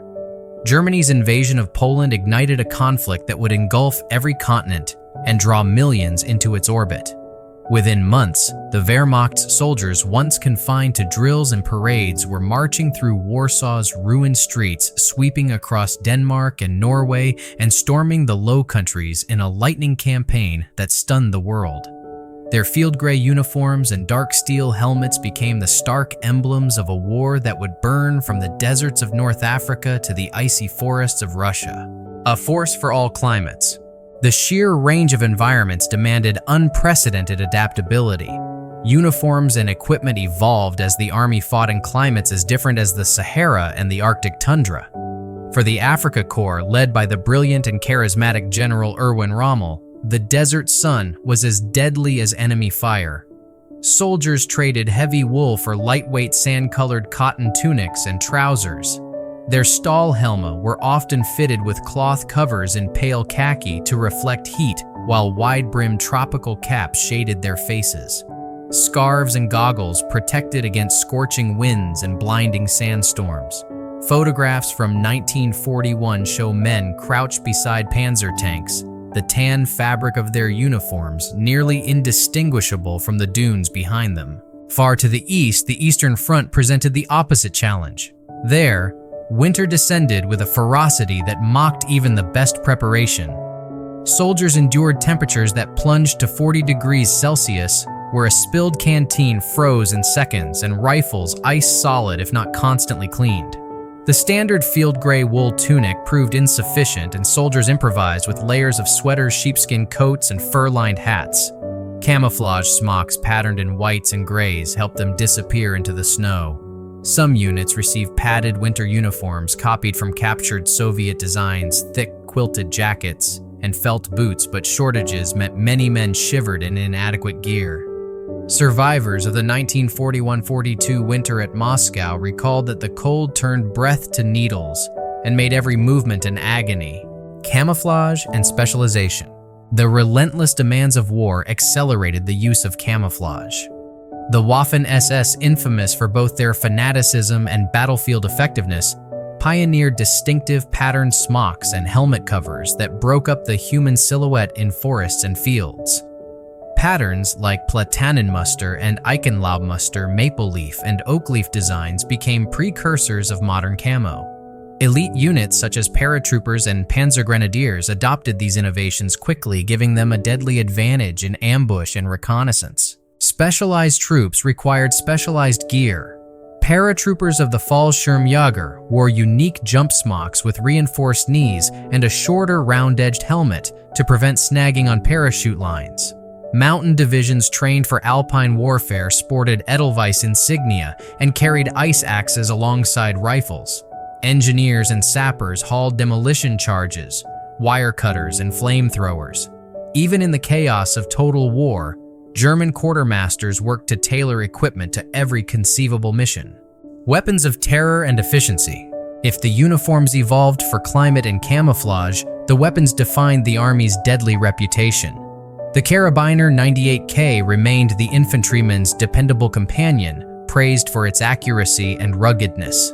Non-commissioned officers often carried the MP-40 submachine gun light and reliable in close combat. Machine gun teams wielded the fearsome MG-42, a weapon whose blistering rate of fire over 1,200 rounds per minute produced a sound Allied soldiers likened to the tearing of canvas or the roar of a buzzsaw. Entire platoons were trained to support the MG-42, which became the backbone of German infantry tactics. The Eastern Front's brutal tank battles saw the emergence of iconic armored vehicles like the Panzer IV, the formidable Tiger I, and later the Panther. Infantry squads armed themselves with Panzerfaust single-shot anti-tank launchers, simple but devastating when Soviet armor loomed from the mist. Meanwhile, the Sturmgewehr 44, often called the world's first true assault rifle, gave late-war German troops automatic firepower in a compact, accurate weapon that influenced post-war designs such as the AK-47. Life on the front lines. Daily life for the German soldier varied as wildly as the landscapes of battle. In the searing deserts of Libya and Egypt, men struggled to conserve water and keep fine sand from jamming rifle bolts. Letters home described nights so cold that canteens froze even under blankets and days so hot the metal of a tank turret could burn bare skin. Soldiers improvised shelters from truck canvas and ration tins into makeshift stoves. On the Eastern Front, mud was an enemy as persistent as the Red Army. Spring thaws transformed roads into quagmires where trucks sank axle deep and horses floundered. Men slept in dugouts lined with straw, sharing space with rats that grew fat on army rations. Frostbite claimed fingers and toes. Lice spread fever through cramped trenches. Yet diaries also tell of moments of eerie beauty, the crack of ice on a frozen river, or the hush of a snowy forest before dawn patrol. Despite hardships, discipline remained strict. Boots and weapons were cleaned daily, even in sub-zero temperatures. Helmets were repainted or covered with cloth to reduce glare. A soldier's gear gas mask entrenching tool bread bag mess tin had to be packed precisely ready for inspection or sudden movement. The German army's reputation for order was no mere stereotype. It was a necessity for survival amid chaos. The power of image. The German uniform became one of the war's most recognizable icons. Propaganda films lingered on the crisp lines of field gray tunics, the sinister gleam of black SS uniforms, and the dramatic silhouette of the Stahlhelm. Posters and newsreels depicted soldiers as embodiments of strength and resolve. To friend and foe alike, the sight of those dark helmets advancing through smoke and rubble sent a chill of recognition the enemy was near. Even Allied soldiers, though they hated what the uniforms represented, often admitted their practical excellence. The field gray color blended with nearly any terrain. The layered wool tunic offered warmth without excessive weight. Belted gear distributed load evenly, while the helmet provided unmatched protection against shrapnel. A captured British report in 1942 concluded, "The German field kit is the most efficient yet observed marrying durability with simplicity." Homefront echoes. Back in Germany, the military aesthetic permeated daily life. Civilians wore simplified versions of army coats during harsh winters. Children's toys mimicked soldiers' gear from miniature helmets to tin Panzer tanks. Women knitted woolen socks and scarves in regulation gray-green for care packages. The image of the soldier was not merely that of a fighter abroad, but a national archetype celebrated in posters, radio broadcasts, and endless newsreels. Yet behind the polished image lay the brutal reality of total war. As the conflict dragged into its later years, shortages gnawed at supply lines. By 1944, some replacement uniforms were of lower quality fabric. Boots were made of synthetic materials or wood soles. Soldiers at the front noticed the decline. "The new trousers tear like paper," one wrote bitterly. The once pristine ideal of the German uniform frayed along with the Reich's fortunes. Turning of the tide. From the deserts of North Africa to the frozen ruins of Stalingrad, the tide slowly turned. The Afrika Korps, once triumphant, surrendered to Allied forces in 1943. On the Eastern Front, the relentless Soviet advance pushed German armies westward. Soldiers marched back through landscapes they had once conquered, their uniforms worn thin by endless retreats. Helmets were dented tunics, patched boots cracked from ceaseless marches across snow and mud. Despite defeat's approach, the German military continued to innovate. Camouflage patterns grew more elaborate. Late-war paratrooper smocks and SS uniforms featured complex multi-tone designs. The Volksgrenadier divisions, hastily formed to replace staggering losses, were often equipped with the new STG-44 assault rifle and disposable anti-tank weapons, symbols of desperate ingenuity. But no amount of new equipment could reverse the overwhelming pressure of Allied and Soviet forces. As 1945 dawned, the once proud uniforms of conquest had become garments of survival. Soldiers scavenged winter coats from civilians or enemy dead. Helmets bore the scratches of countless battles. The field gray that once symbolized efficiency and power now seemed to blend with the ruins of the cities it failed to defend. Legacy of a dark era. When Germany finally surrendered in May 1945, the world had been forever changed. The images of those dark uniforms, whether the crisp black of the SS or the battered gray of the Wehrmacht, remained etched in global memory as symbols of both military prowess and the crimes of a regime that plunged the world into unprecedented devastation. Yet, for all their association with terror, the practical lessons of German military design endured. Allied armies studied the ergonomics of the Stahlhelm, inspiring post-war helmets in numerous countries. Camouflage patterns pioneered by the Waffen-SS influenced designs still used today. The blend of utility and psychological impact in German uniforms became a benchmark for militaries worldwide. The soldiers who had worn them carried home complex memories. Some remained haunted by the war's brutality. Others clung to comradeship forged in unimaginable hardship.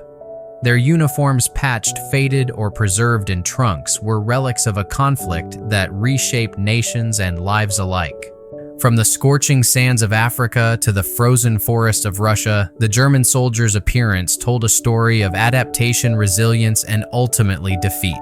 What began as a confident march in crisp field gray ended in ragged retreat. The once fearsome silhouette of the Stahlhelm, now a reminder of the human cost of ambition unbound.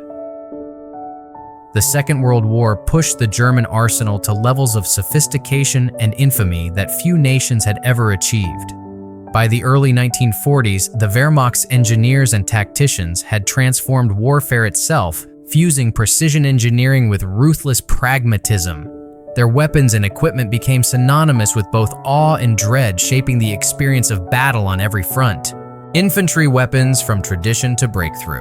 At the heart of the German infantry stood the Karabiner 98K, a refined descendant of the Great War's Gewehr 98. Shorter and more maneuverable than its predecessor, the Kar 98K was admired for its reliability and deadly accuracy. With a 5-round internal magazine, it remained effective in mud, snow, and desert heat. Veterans praised the rifle's smooth bolt action and ruggedness, often remarking that it never failed even when the world around us did. But as combat shifted toward mobile engagements and urban fighting, Germany pioneered weapons that redefined infantry tactics. The MP-40 submachine gun, light, compact, and capable of automatic fire, became the favored arm of officers, non-commissioned officers, and specialized assault troops. Its folding metal stock allowed it to be fired one-handed from vehicles or in tight quarters, a lethal advantage in city streets and forest skirmishes. Then came a revolution. The Sturmgewehr 44 STG-44, often hailed as the world's first true assault rifle. Chambered for an intermediate cartridge that balanced range and controllability, it allowed soldiers to fire accurately at both short and medium distances with either semi-automatic or full automatic bursts. The STG-44's design would echo for decades, directly inspiring the Soviet AK-47 and influencing countless later rifles. For troops on the collapsing Eastern Front, its firepower was a small but potent answer to overwhelming Soviet numbers. The machine gun legacy. No weapon embodied German firepower more fearsomely than the Maschinengewehr 42 MG-42.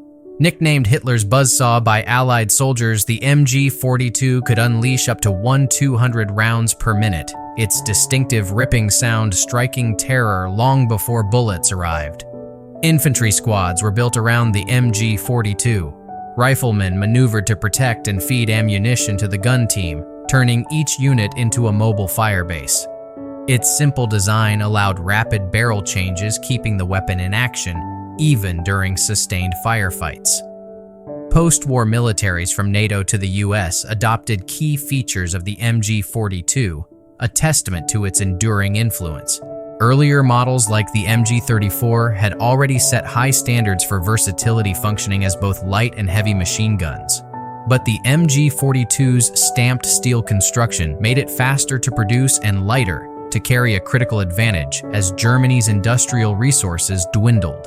Anti-tank and heavy weapons. The Allies' growing armored might force Germany to innovate in anti-tank warfare. Soldiers wielded the Panzerfaust, a single-use recoilless launcher capable of punching through the thick armor of Soviet T-34s or Allied Shermans. Cheap and easy to operate, it turned ordinary infantrymen into formidable tank hunters. More advanced crews operated the Panzerschreck, a reusable rocket launcher with devastating penetration power. German engineers also fielded formidable tanks of their own. The Tiger I and Tiger II, King Tiger, became legends for their thick armor and powerful 88mm guns able to destroy enemy tanks at ranges where return fire was futile. The Panther, lighter but equally lethal, combined speed with deadly accuracy, earning the respect, even admiration, of Allied tank crews who faced it. Artillery remained a cornerstone of German strategy. From the mobile 88mm dual-purpose gun feared equally by pilots and tankers, to massive railway guns like the Gustav, capable of hurling shells the weight of a small car over 25 miles. German firepower reshaped battlefields into smoking craters. Innovations in the air and sea. Above the battlefields, the Luftwaffe sought to dominate the skies with pioneering aircraft. The Messerschmitt Me 262, the world's first operational jet fighter, could outrun any Allied plane, striking bombers with blistering speed. Though introduced late and in limited numbers, its design signaled the future of aerial combat. Meanwhile, the feared U-boat fleet prowled the Atlantic, threatening Allied shipping with stealth and torpedoes. New models like the Type 1 electric boat incorporated advanced battery technology and streamlined hulls, foreshadowing the submarines of the Cold War. Perhaps most infamous was Germany's foray into long-range missile technology. The V-1 flying bomb and V-2 rocket, developed under Wernher von Braun, brought the war to British cities in a chilling preview of modern ballistic missile warfare. The V-2 in particular was the world's first long-range guided ballistic missile, striking London without warning at supersonic speed. The human toll and daily life. Behind each technological marvel lay the daily grind of the soldiers who wielded them. Infantrymen on the Eastern Front trudged through mud and snow with rifles slung across shoulders, grenades on belts, and heavy machine gun parts strapped to their backs.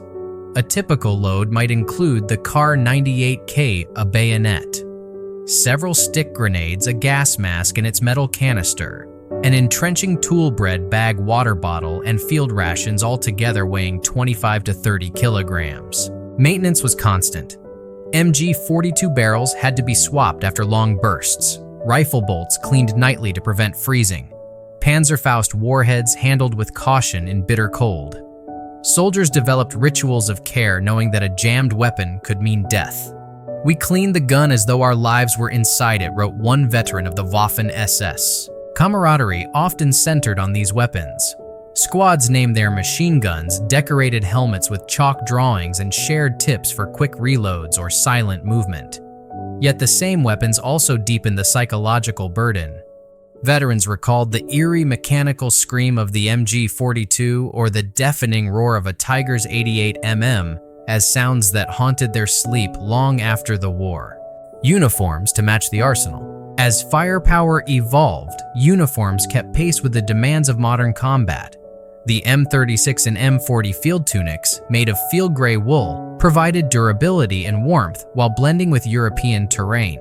As the war dragged on and resources tightened, later models like the M43 used simpler construction and coarser fabric, reflecting the Reich's declining fortunes. Soldiers on the Eastern Front layered reversible camouflage smocks, white on one side for winter, patterned on the other for spring and summer operations. Special forces and late-war units received advanced camouflage pioneered by the Waffen-SS oak leaf plane tree and dot patterns designed to disrupt outlines at varying distances. These designs proved so effective that many NATO nations adopted similar patterns after the war.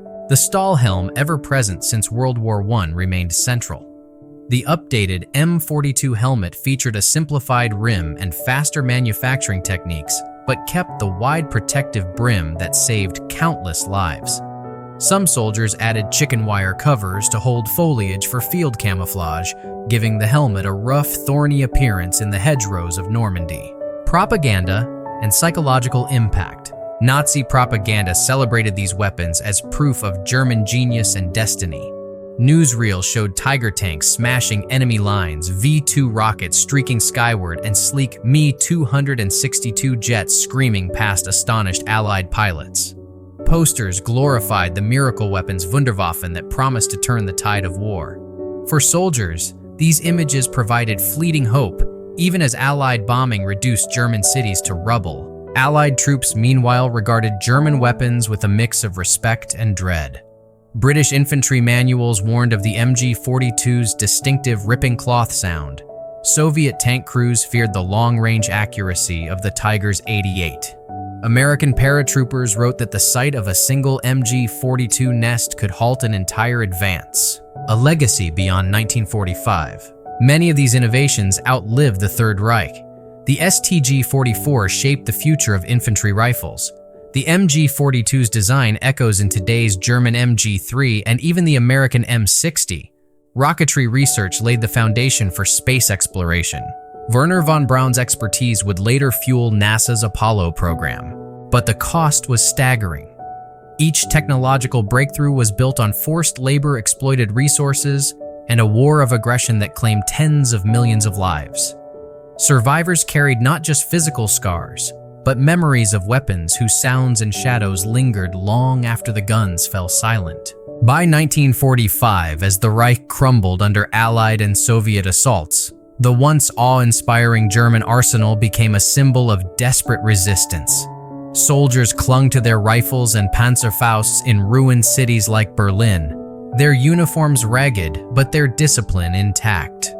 The thunder of the MG-42 and the whistle of the V-2 could no longer change the war's outcome, but they remained chilling reminders of a regime that had fused technology and terror in a final, futile bid for supremacy. Among all the images of the Third Reich, none provoked such enduring fascination or dread as the uniform of the Schutzstaffel, the SS. Where the field gray Wehrmacht projected disciplined efficiency, the SS uniform radiated something darker, the calculated theater of power designed to intimidate friend and foe alike. Origins of a symbol. The SS began in the 1920s as a small personal guard for Adolf Hitler. But by the mid-1930s, it had expanded into a sprawling organization that combined secret police intelligence service and elite military force. Its growth was matched by an obsession with appearance. Heinrich Himmler, the SS's calculating leader, believed that uniforms were more than clothing, they were tools of psychological warfare. The visual architect of the look was Karl Dibitsch, an artist and SS officer who sketched the first designs. Production went to the textile firm of Hugo Boss, whose factories would turn out thousands of jackets, breeches, and peaked caps. Contrary to later rumor, Boss did not invent the design, but his company's tailoring gave the uniform a sharp silhouette that seemed to embody the regime's cold precision. Anatomy of the Black Ensemble. The early SS uniform was unmistakable. Color: a deep midnight black wool tunic and breeches chosen deliberately for its association with authority and fear. Insignia silver piping trimmed the collar and cuffs. The right collar patch bore the twin lightning bolt runes of the SS. The left carried the wearer's rank. Headgear. The peaked cap featured a silver death's head, Totenkopf above the visor, a grim emblem that dated back to Prussian cavalry traditions, but took on new menace under the Nazis. Accents: a silver-braided belt, high black boots, and a blood-red armband with the black swastika completed the ensemble. Every element was carefully considered. The black fabric absorbed light, creating stark contrasts in photographs and torchlit rallies. The runes, drawn from ancient Germanic symbols, suggested mystical lineage. Even the cut of the tunic, tapered at the waist and broad at the shoulders, was designed to convey strength and dominance. The SS as a culture of uniformity. Wearing the black uniform was more than a matter of rank. It was a right of belonging. Recruits underwent exhaustive background checks to prove what the regime called racial purity. Once accepted, they were measured and fitted with precision. Tailors adjusted each jacket to create an unbroken line from shoulder to boot. To wear black, one SS man later recalled, was to feel the weight of the Reich upon your shoulders. Ceremonies reinforced the sense of elitism. At nighttime rallies in Nuremberg, rows of black-clad men marched beneath banners and flaming torches, while bands thundered martial music. The spectacle was hypnotic, part military drill, part occult ritual, designed to awe the audience and bind the participants in a shared myth of destiny. Transition to war. When the Second World War erupted, the SS expanded beyond its ceremonial role. The Waffen-SS, its armed wing, fought alongside the regular army in campaigns from Poland to the Soviet Union. Black uniforms, so striking in parades, proved impractical on the battlefield. Combat troops adopted field gray similar to the Wehrmacht's, but retained distinctive SS insignia and increasingly advanced camouflage smocks. Yet the black dress uniform remained for formal occasions and for the feared Totenkopf units guarding concentration camps. The SS also pioneered the use of patterned camouflage oak leaf plane tree P-dot designs that broke up outlines in woods and fields and influenced military fashion for generations. Helmet covers and reversible smocks allowed soldiers to blend into both summer forests and winter snow, a sharp contrast to the plain field gray of standard army troops. Psychological impact. The black uniform's power lay not only in its elegance, but in the fear it inspired. Across occupied Europe, the sight of an SS officer in polished boots and skull-emblazoned cap meant terror deportations at midnight, interrogations without mercy, the cold efficiency of a regime built on violence. Survivors of Nazi oppression often recalled the sound of those boots on stone floors as vividly as any shouted command. Even Allied soldiers hardened by years of combat recognized the symbolism. Captured SS men in black dress uniforms were treated with a wary respect, and sometimes extra suspicion, for the uniform had become synonymous with fanaticism. Daily life behind the black cloth. Yet beneath the aura of menace were ordinary routines. Tailors issued strict instructions for care boots buffed to mirror shine silver braid, brushed free of tarnished tunics kept perfectly pressed. SS men polished their belts and visors nightly. Inspections were relentless. A dull buckle or misaligned rune could mean punishment. In winter, officers wore long black greatcoats lined with gray fur, elegant but heavy in snow. During summer, lighter black wool and open-collar shirts allowed some relief, though the dark fabric trapped heat. Letters and diaries reveal a dual consciousness. Some members took pride in the uniform style. One young recruit boasted to his family that he looked like a knight from the future. Others felt the burden of constant scrutiny, the knowledge that a wrinkle or scuffed boot might draw the wrath of superiors who equated appearance with ideological purity. The uniform in propaganda and memory. Nazi filmmakers exploited the black uniform's visual drama. Newsreels lingered on gleaming helmets and perfectly aligned ranks, presenting the SS as an unstoppable brotherhood. Posters showed silhouettes of black-clad men beneath lightning bolts, while children's adventure books depicted heroic SS figures defending the Reich. The uniform became a brand as recognizable as any corporate logo, an aesthetic of power that outlived the regime itself. After the war, that image carried a dark fascination. Collectors sought surviving uniforms, and filmmakers used them to signal instant villainy. The stark contrast of black and silver entered popular culture as shorthand for tyranny. Historians and designers alike have noted how the SS look influenced post-war fashion, from avant-garde runways to the design of modern military dress, though always shadowed by its origins and terror. A symbol of fear and responsibility, it is impossible to separate the black uniform from the crimes committed by those who wore it. SS units were responsible for the Holocaust mass executions and brutal repression across Europe. The very qualities that made the uniform visually striking, its precision, its anonymity, its aura of menace, mirrored the organization's ruthless efficiency. Survivors of concentration camps often testified that the sight of the Totenkopf insignia signaled death itself.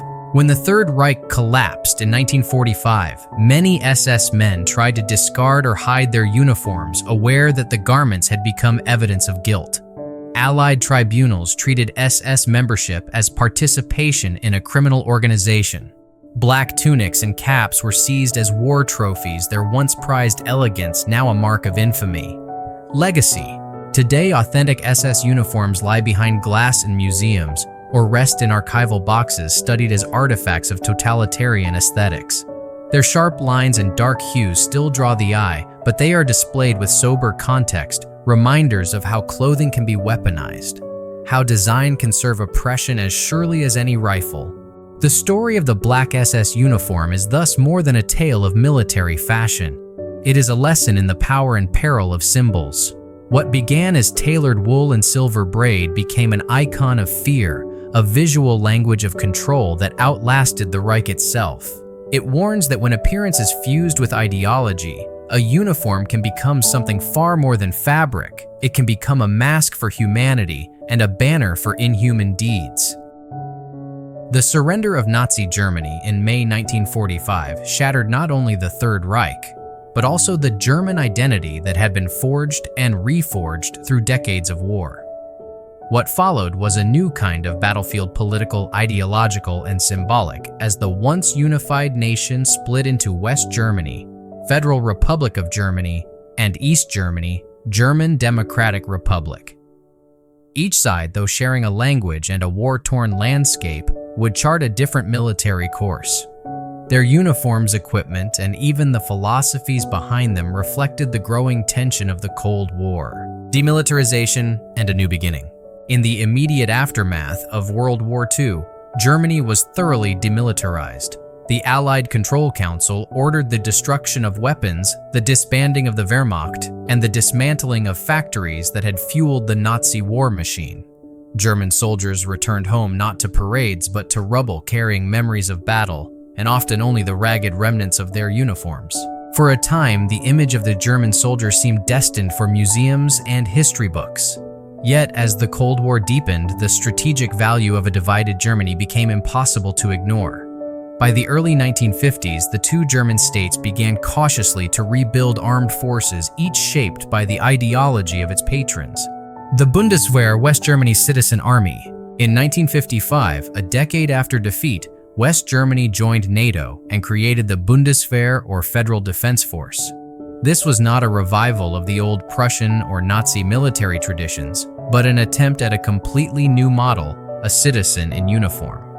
The concept emphasized that soldiers were defenders of a democratic state, not instruments of authoritarian power. The Bundeswehr's uniforms were deliberately understated. Designers rejected the imposing silhouettes of the Wehrmacht and the sinister black of the SS. Instead, they chose simple, practical cuts in shades of gray-green. Jackets were straight and functional, with modest insignia denoting rank. Helmets initially drew on the proven protection of the wartime Stahlhelm, but were subtly reshaped to appear less aggressive edges, softened angles reduced. In parades and publicity photos, the effect was deliberate, a modern army with no echoes of Nazi pageantry. The standard rifle was the Heckler & Koch G3, introduced in 1959, chambered in 7.62 cell 51mm NATO. It was accurate, durable, and well-suited to the Alliance's collective defense. Other equipment from field packs to radios was standardized with NATO allies, ensuring interoperability and symbolizing West Germany's integration with the Western Bloc. Training and doctrine likewise underscored democratic values. Soldiers were encouraged to question unlawful orders, a striking contrast to the blind obedience of the Nazi era. Political education was part of basic training. The Bundeswehr thus became not just a military force, but a statement of West Germany's commitment to constitutional governance. The National Volksarmee, East Germany's Soviet ally. Across the Iron Curtain, East Germany, the German Democratic Republic (GDR) formed its own force in 1956, the National Volksarmee (NVA), or National People's Army. Unlike its Western counterpart, the NVA embraced a style closer to the old Wehrmacht, blended with Soviet influence. Its uniforms bore a startling resemblance to those of Nazi Germany, with field gray tunics and the distinctive shape of the wartime Stahlhelm, though now produced with updated materials. The choice was not accidental. East German leaders sought to claim the mantle of the German military tradition while aligning with Soviet doctrine. The helmet, based on a late-war German prototype never fully adopted by the Wehrmacht, offered excellent ballistic protection and became an unmistakable symbol of the GDR's armed might. Photographs of NVA soldiers helmeted in that familiar, menacing profile often startled Western observers with their echoes of the past.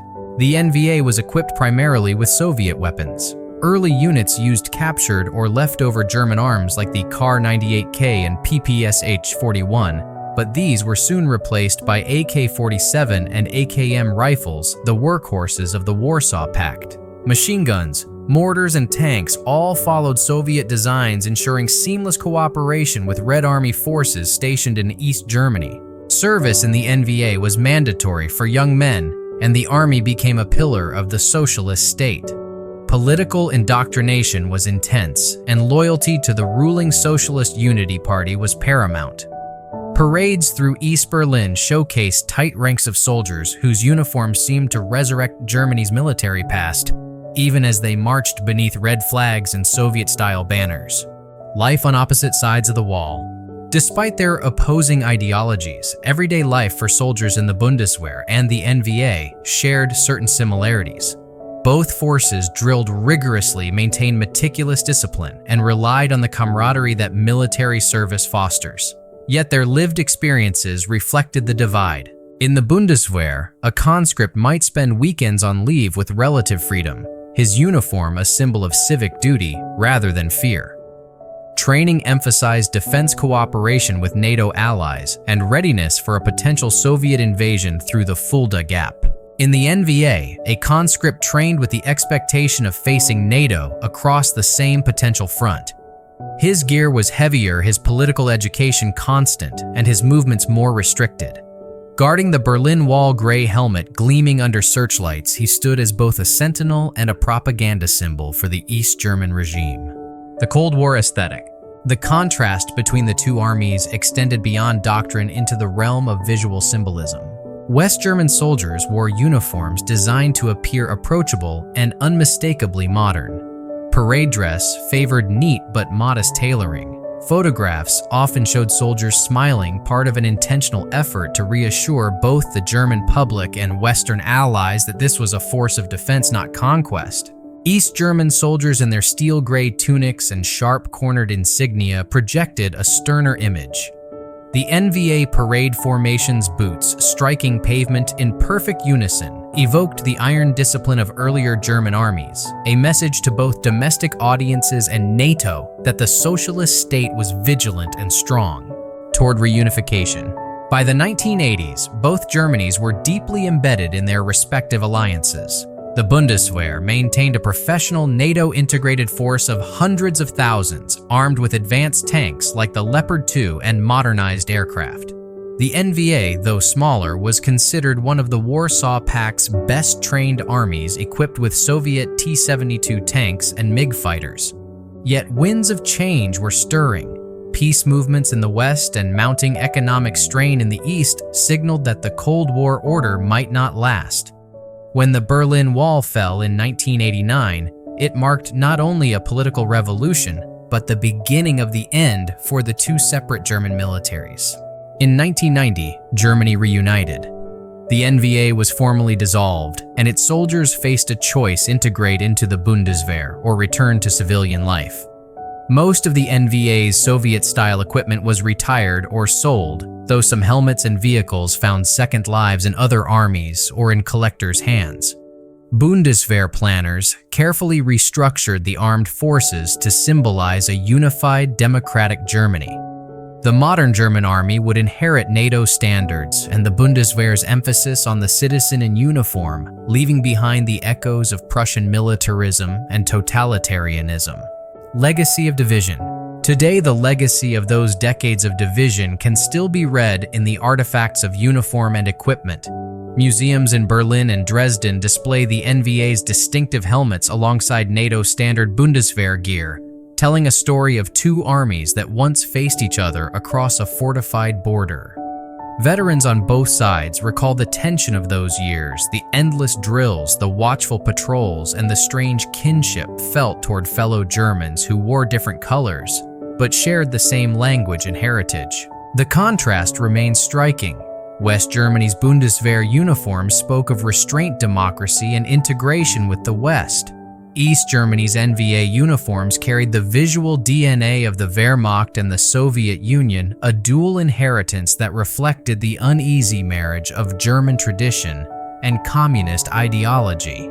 Through it all, the evolution of German military dress continued to mirror the nation's journey from imperial ambition through fascist catastrophe to a tense Cold War standoff and finally to reconciliation.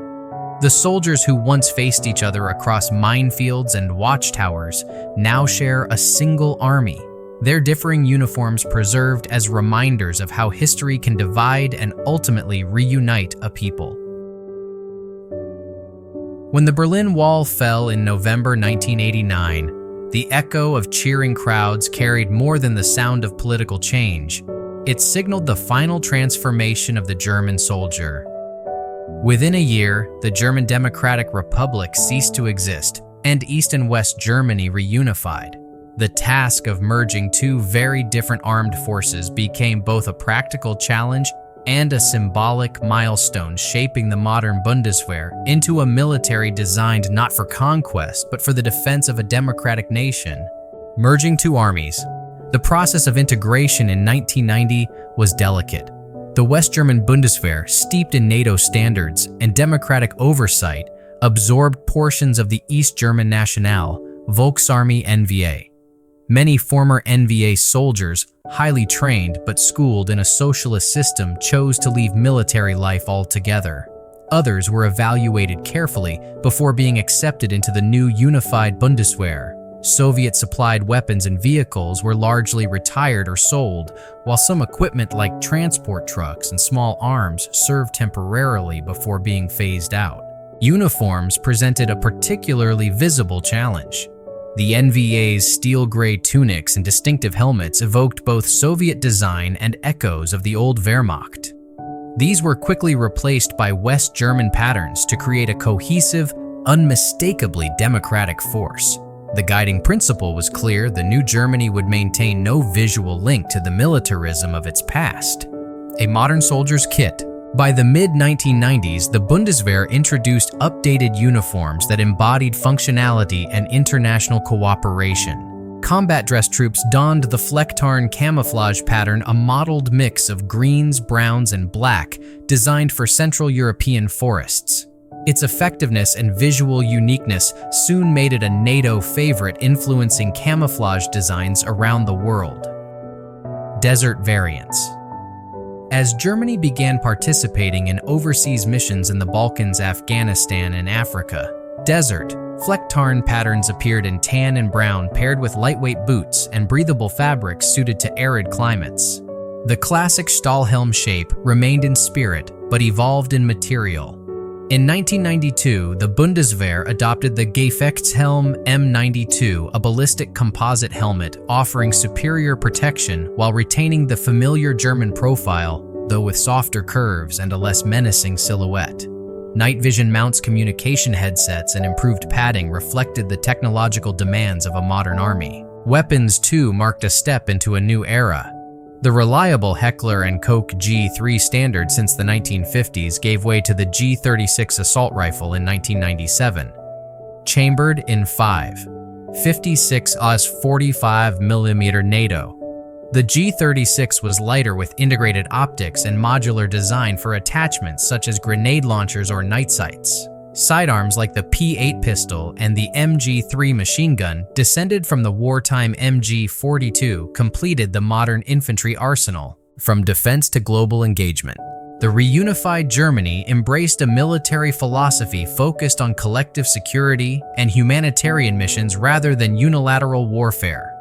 Early Bundeswehr deployments included peacekeeping in the Balkans during the 1990s, where soldiers in Flecktarn patrolled streets alongside international allies.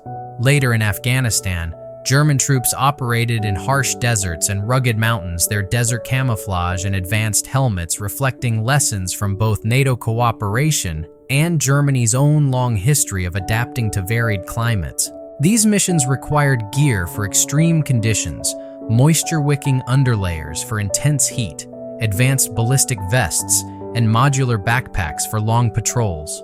Soldiers carried portable radios, GPS units, and night vision goggles, tools unimaginable to their predecessors, who had marched across Europe with paper maps and compasses. Civilian oversight and the citizen in uniform. Perhaps the most profound evolution was not in fabric or firepower, but in philosophy. The Bundeswehr reaffirmed the post-war concept of the citizen in uniform, embedding democratic principles into military life. Soldiers are trained to question unlawful orders and are encouraged to balance duty with conscience. Political education is mandatory, emphasizing Germany's constitutional values and the horrors of past militarism. Parliaments, not generals, must approve major deployments, ensuring civilian control. This culture of accountability stands in sharp contrast to the blind obedience that once defined Prussian and Nazi doctrine. Today's German soldier is expected to be both a professional fighter and a responsible citizen, a guardian of democracy rather than an instrument of authoritarian ambition. Remembering the past, modern Germany confronts its military history with frankness. Museums across the country display the evolution of German uniforms, from the spiked Pickelhaube of the 19th century to the jet-black SS tunics and the practical Flecktarn of today, presented not as trophies, but as lessons. Military ceremonies honor fallen soldiers of all eras, while explicitly rejecting the ideologies that once fueled aggression. Veterans of the Cold War and reunification era often speak of service as a bridge, not a barrier. Former NVA soldiers who joined the Bundeswehr recall the challenge of adapting to NATO procedures, but also the camaraderie that developed with their Western counterparts. "We wore different uniforms," one veteran reflected, "but we shared the same land, and now we share the same duty." 21st century modernization. The Bundeswehr of the 2000s and beyond continues to evolve. German soldiers now deploy on peacekeeping and combat missions in Mali, Kosovo, and the Baltic states. Equipment reflects the demands of high-tech warfare. Personal protection. Modern composite helmets integrate communication systems, while body armor provides modular protection against shrapnel and small arms fire. Weaponry. The G36 is gradually giving way to the HK 416A8, offering improved accuracy and ergonomics. Mobility armored vehicles like the Leopard 2A7 main battle tank and the Puma infantry fighting vehicle embody cutting-edge engineering and NATO interoperability. Uniforms remain pragmatic but forward-looking. Flecktarn patterns continue for woodland environments, while desert and Arctic variants allow soldiers to operate globally. Lightweight synthetic fabrics manage heat and moisture, reflecting decades of lessons from Africa's deserts to Afghanistan's mountains. The symbolism of continuity. Despite these advances, subtle echoes of history remain. The contour of the M92 helmet recalls the protective curve of the old Stahlhelm, linking today's Bundeswehr to generations of German soldiers. The MG3 machine gun, though modernized, carries the mechanical lineage of the MG42 of World War II. Yet these are echoes, not revivals. The modern army wields them in service of NATO alliances and international peacekeeping, their symbolism transformed from domination to defense. A full circle. Germany's military journey from a mosaic of 19th century duchies to a World War aggressor, from Cold War division to democratic unity, is written in the evolution of its uniforms and equipment. The Pickelhaube once embodied imperial ambition. The field gray tunics of the Great War told of industrial might and tragic loss. The black SS uniform became an icon of terror and the darkest excesses of power. The muted greens and Flecktarn of today represent a force anchored in democracy and international cooperation. Modern German soldiers march not in the shadow of empire, but as partners in global security. Their uniforms are tools of practicality, not spectacle. Their weapons serve alliances, not ideology. In missions from the Balkans to the Sahel, they stand as a reminder that a nation's military can evolve from a symbol of conquest to one of stability. Closing reflection. The story of German military dress is ultimately a mirror of the nation itself. Each helmet, tunic, and insignia tells of shifting identities, of triumphs and tragedies, of lessons learned at immense human cost. From the gleaming spike of the Pickelhaube to the subdued efficiency of today's Flecktarn, these garments trace a path from ambition and devastation to accountability and peace. Where once uniforms proclaimed dominance, now they speak of duty to democracy. The modern Bundeswehr, equipped with advanced technology and bound by constitutional principles, stands not as the heir to Prussian militarism or Nazi terror, but as proof that history, though it cannot be erased, can be transformed.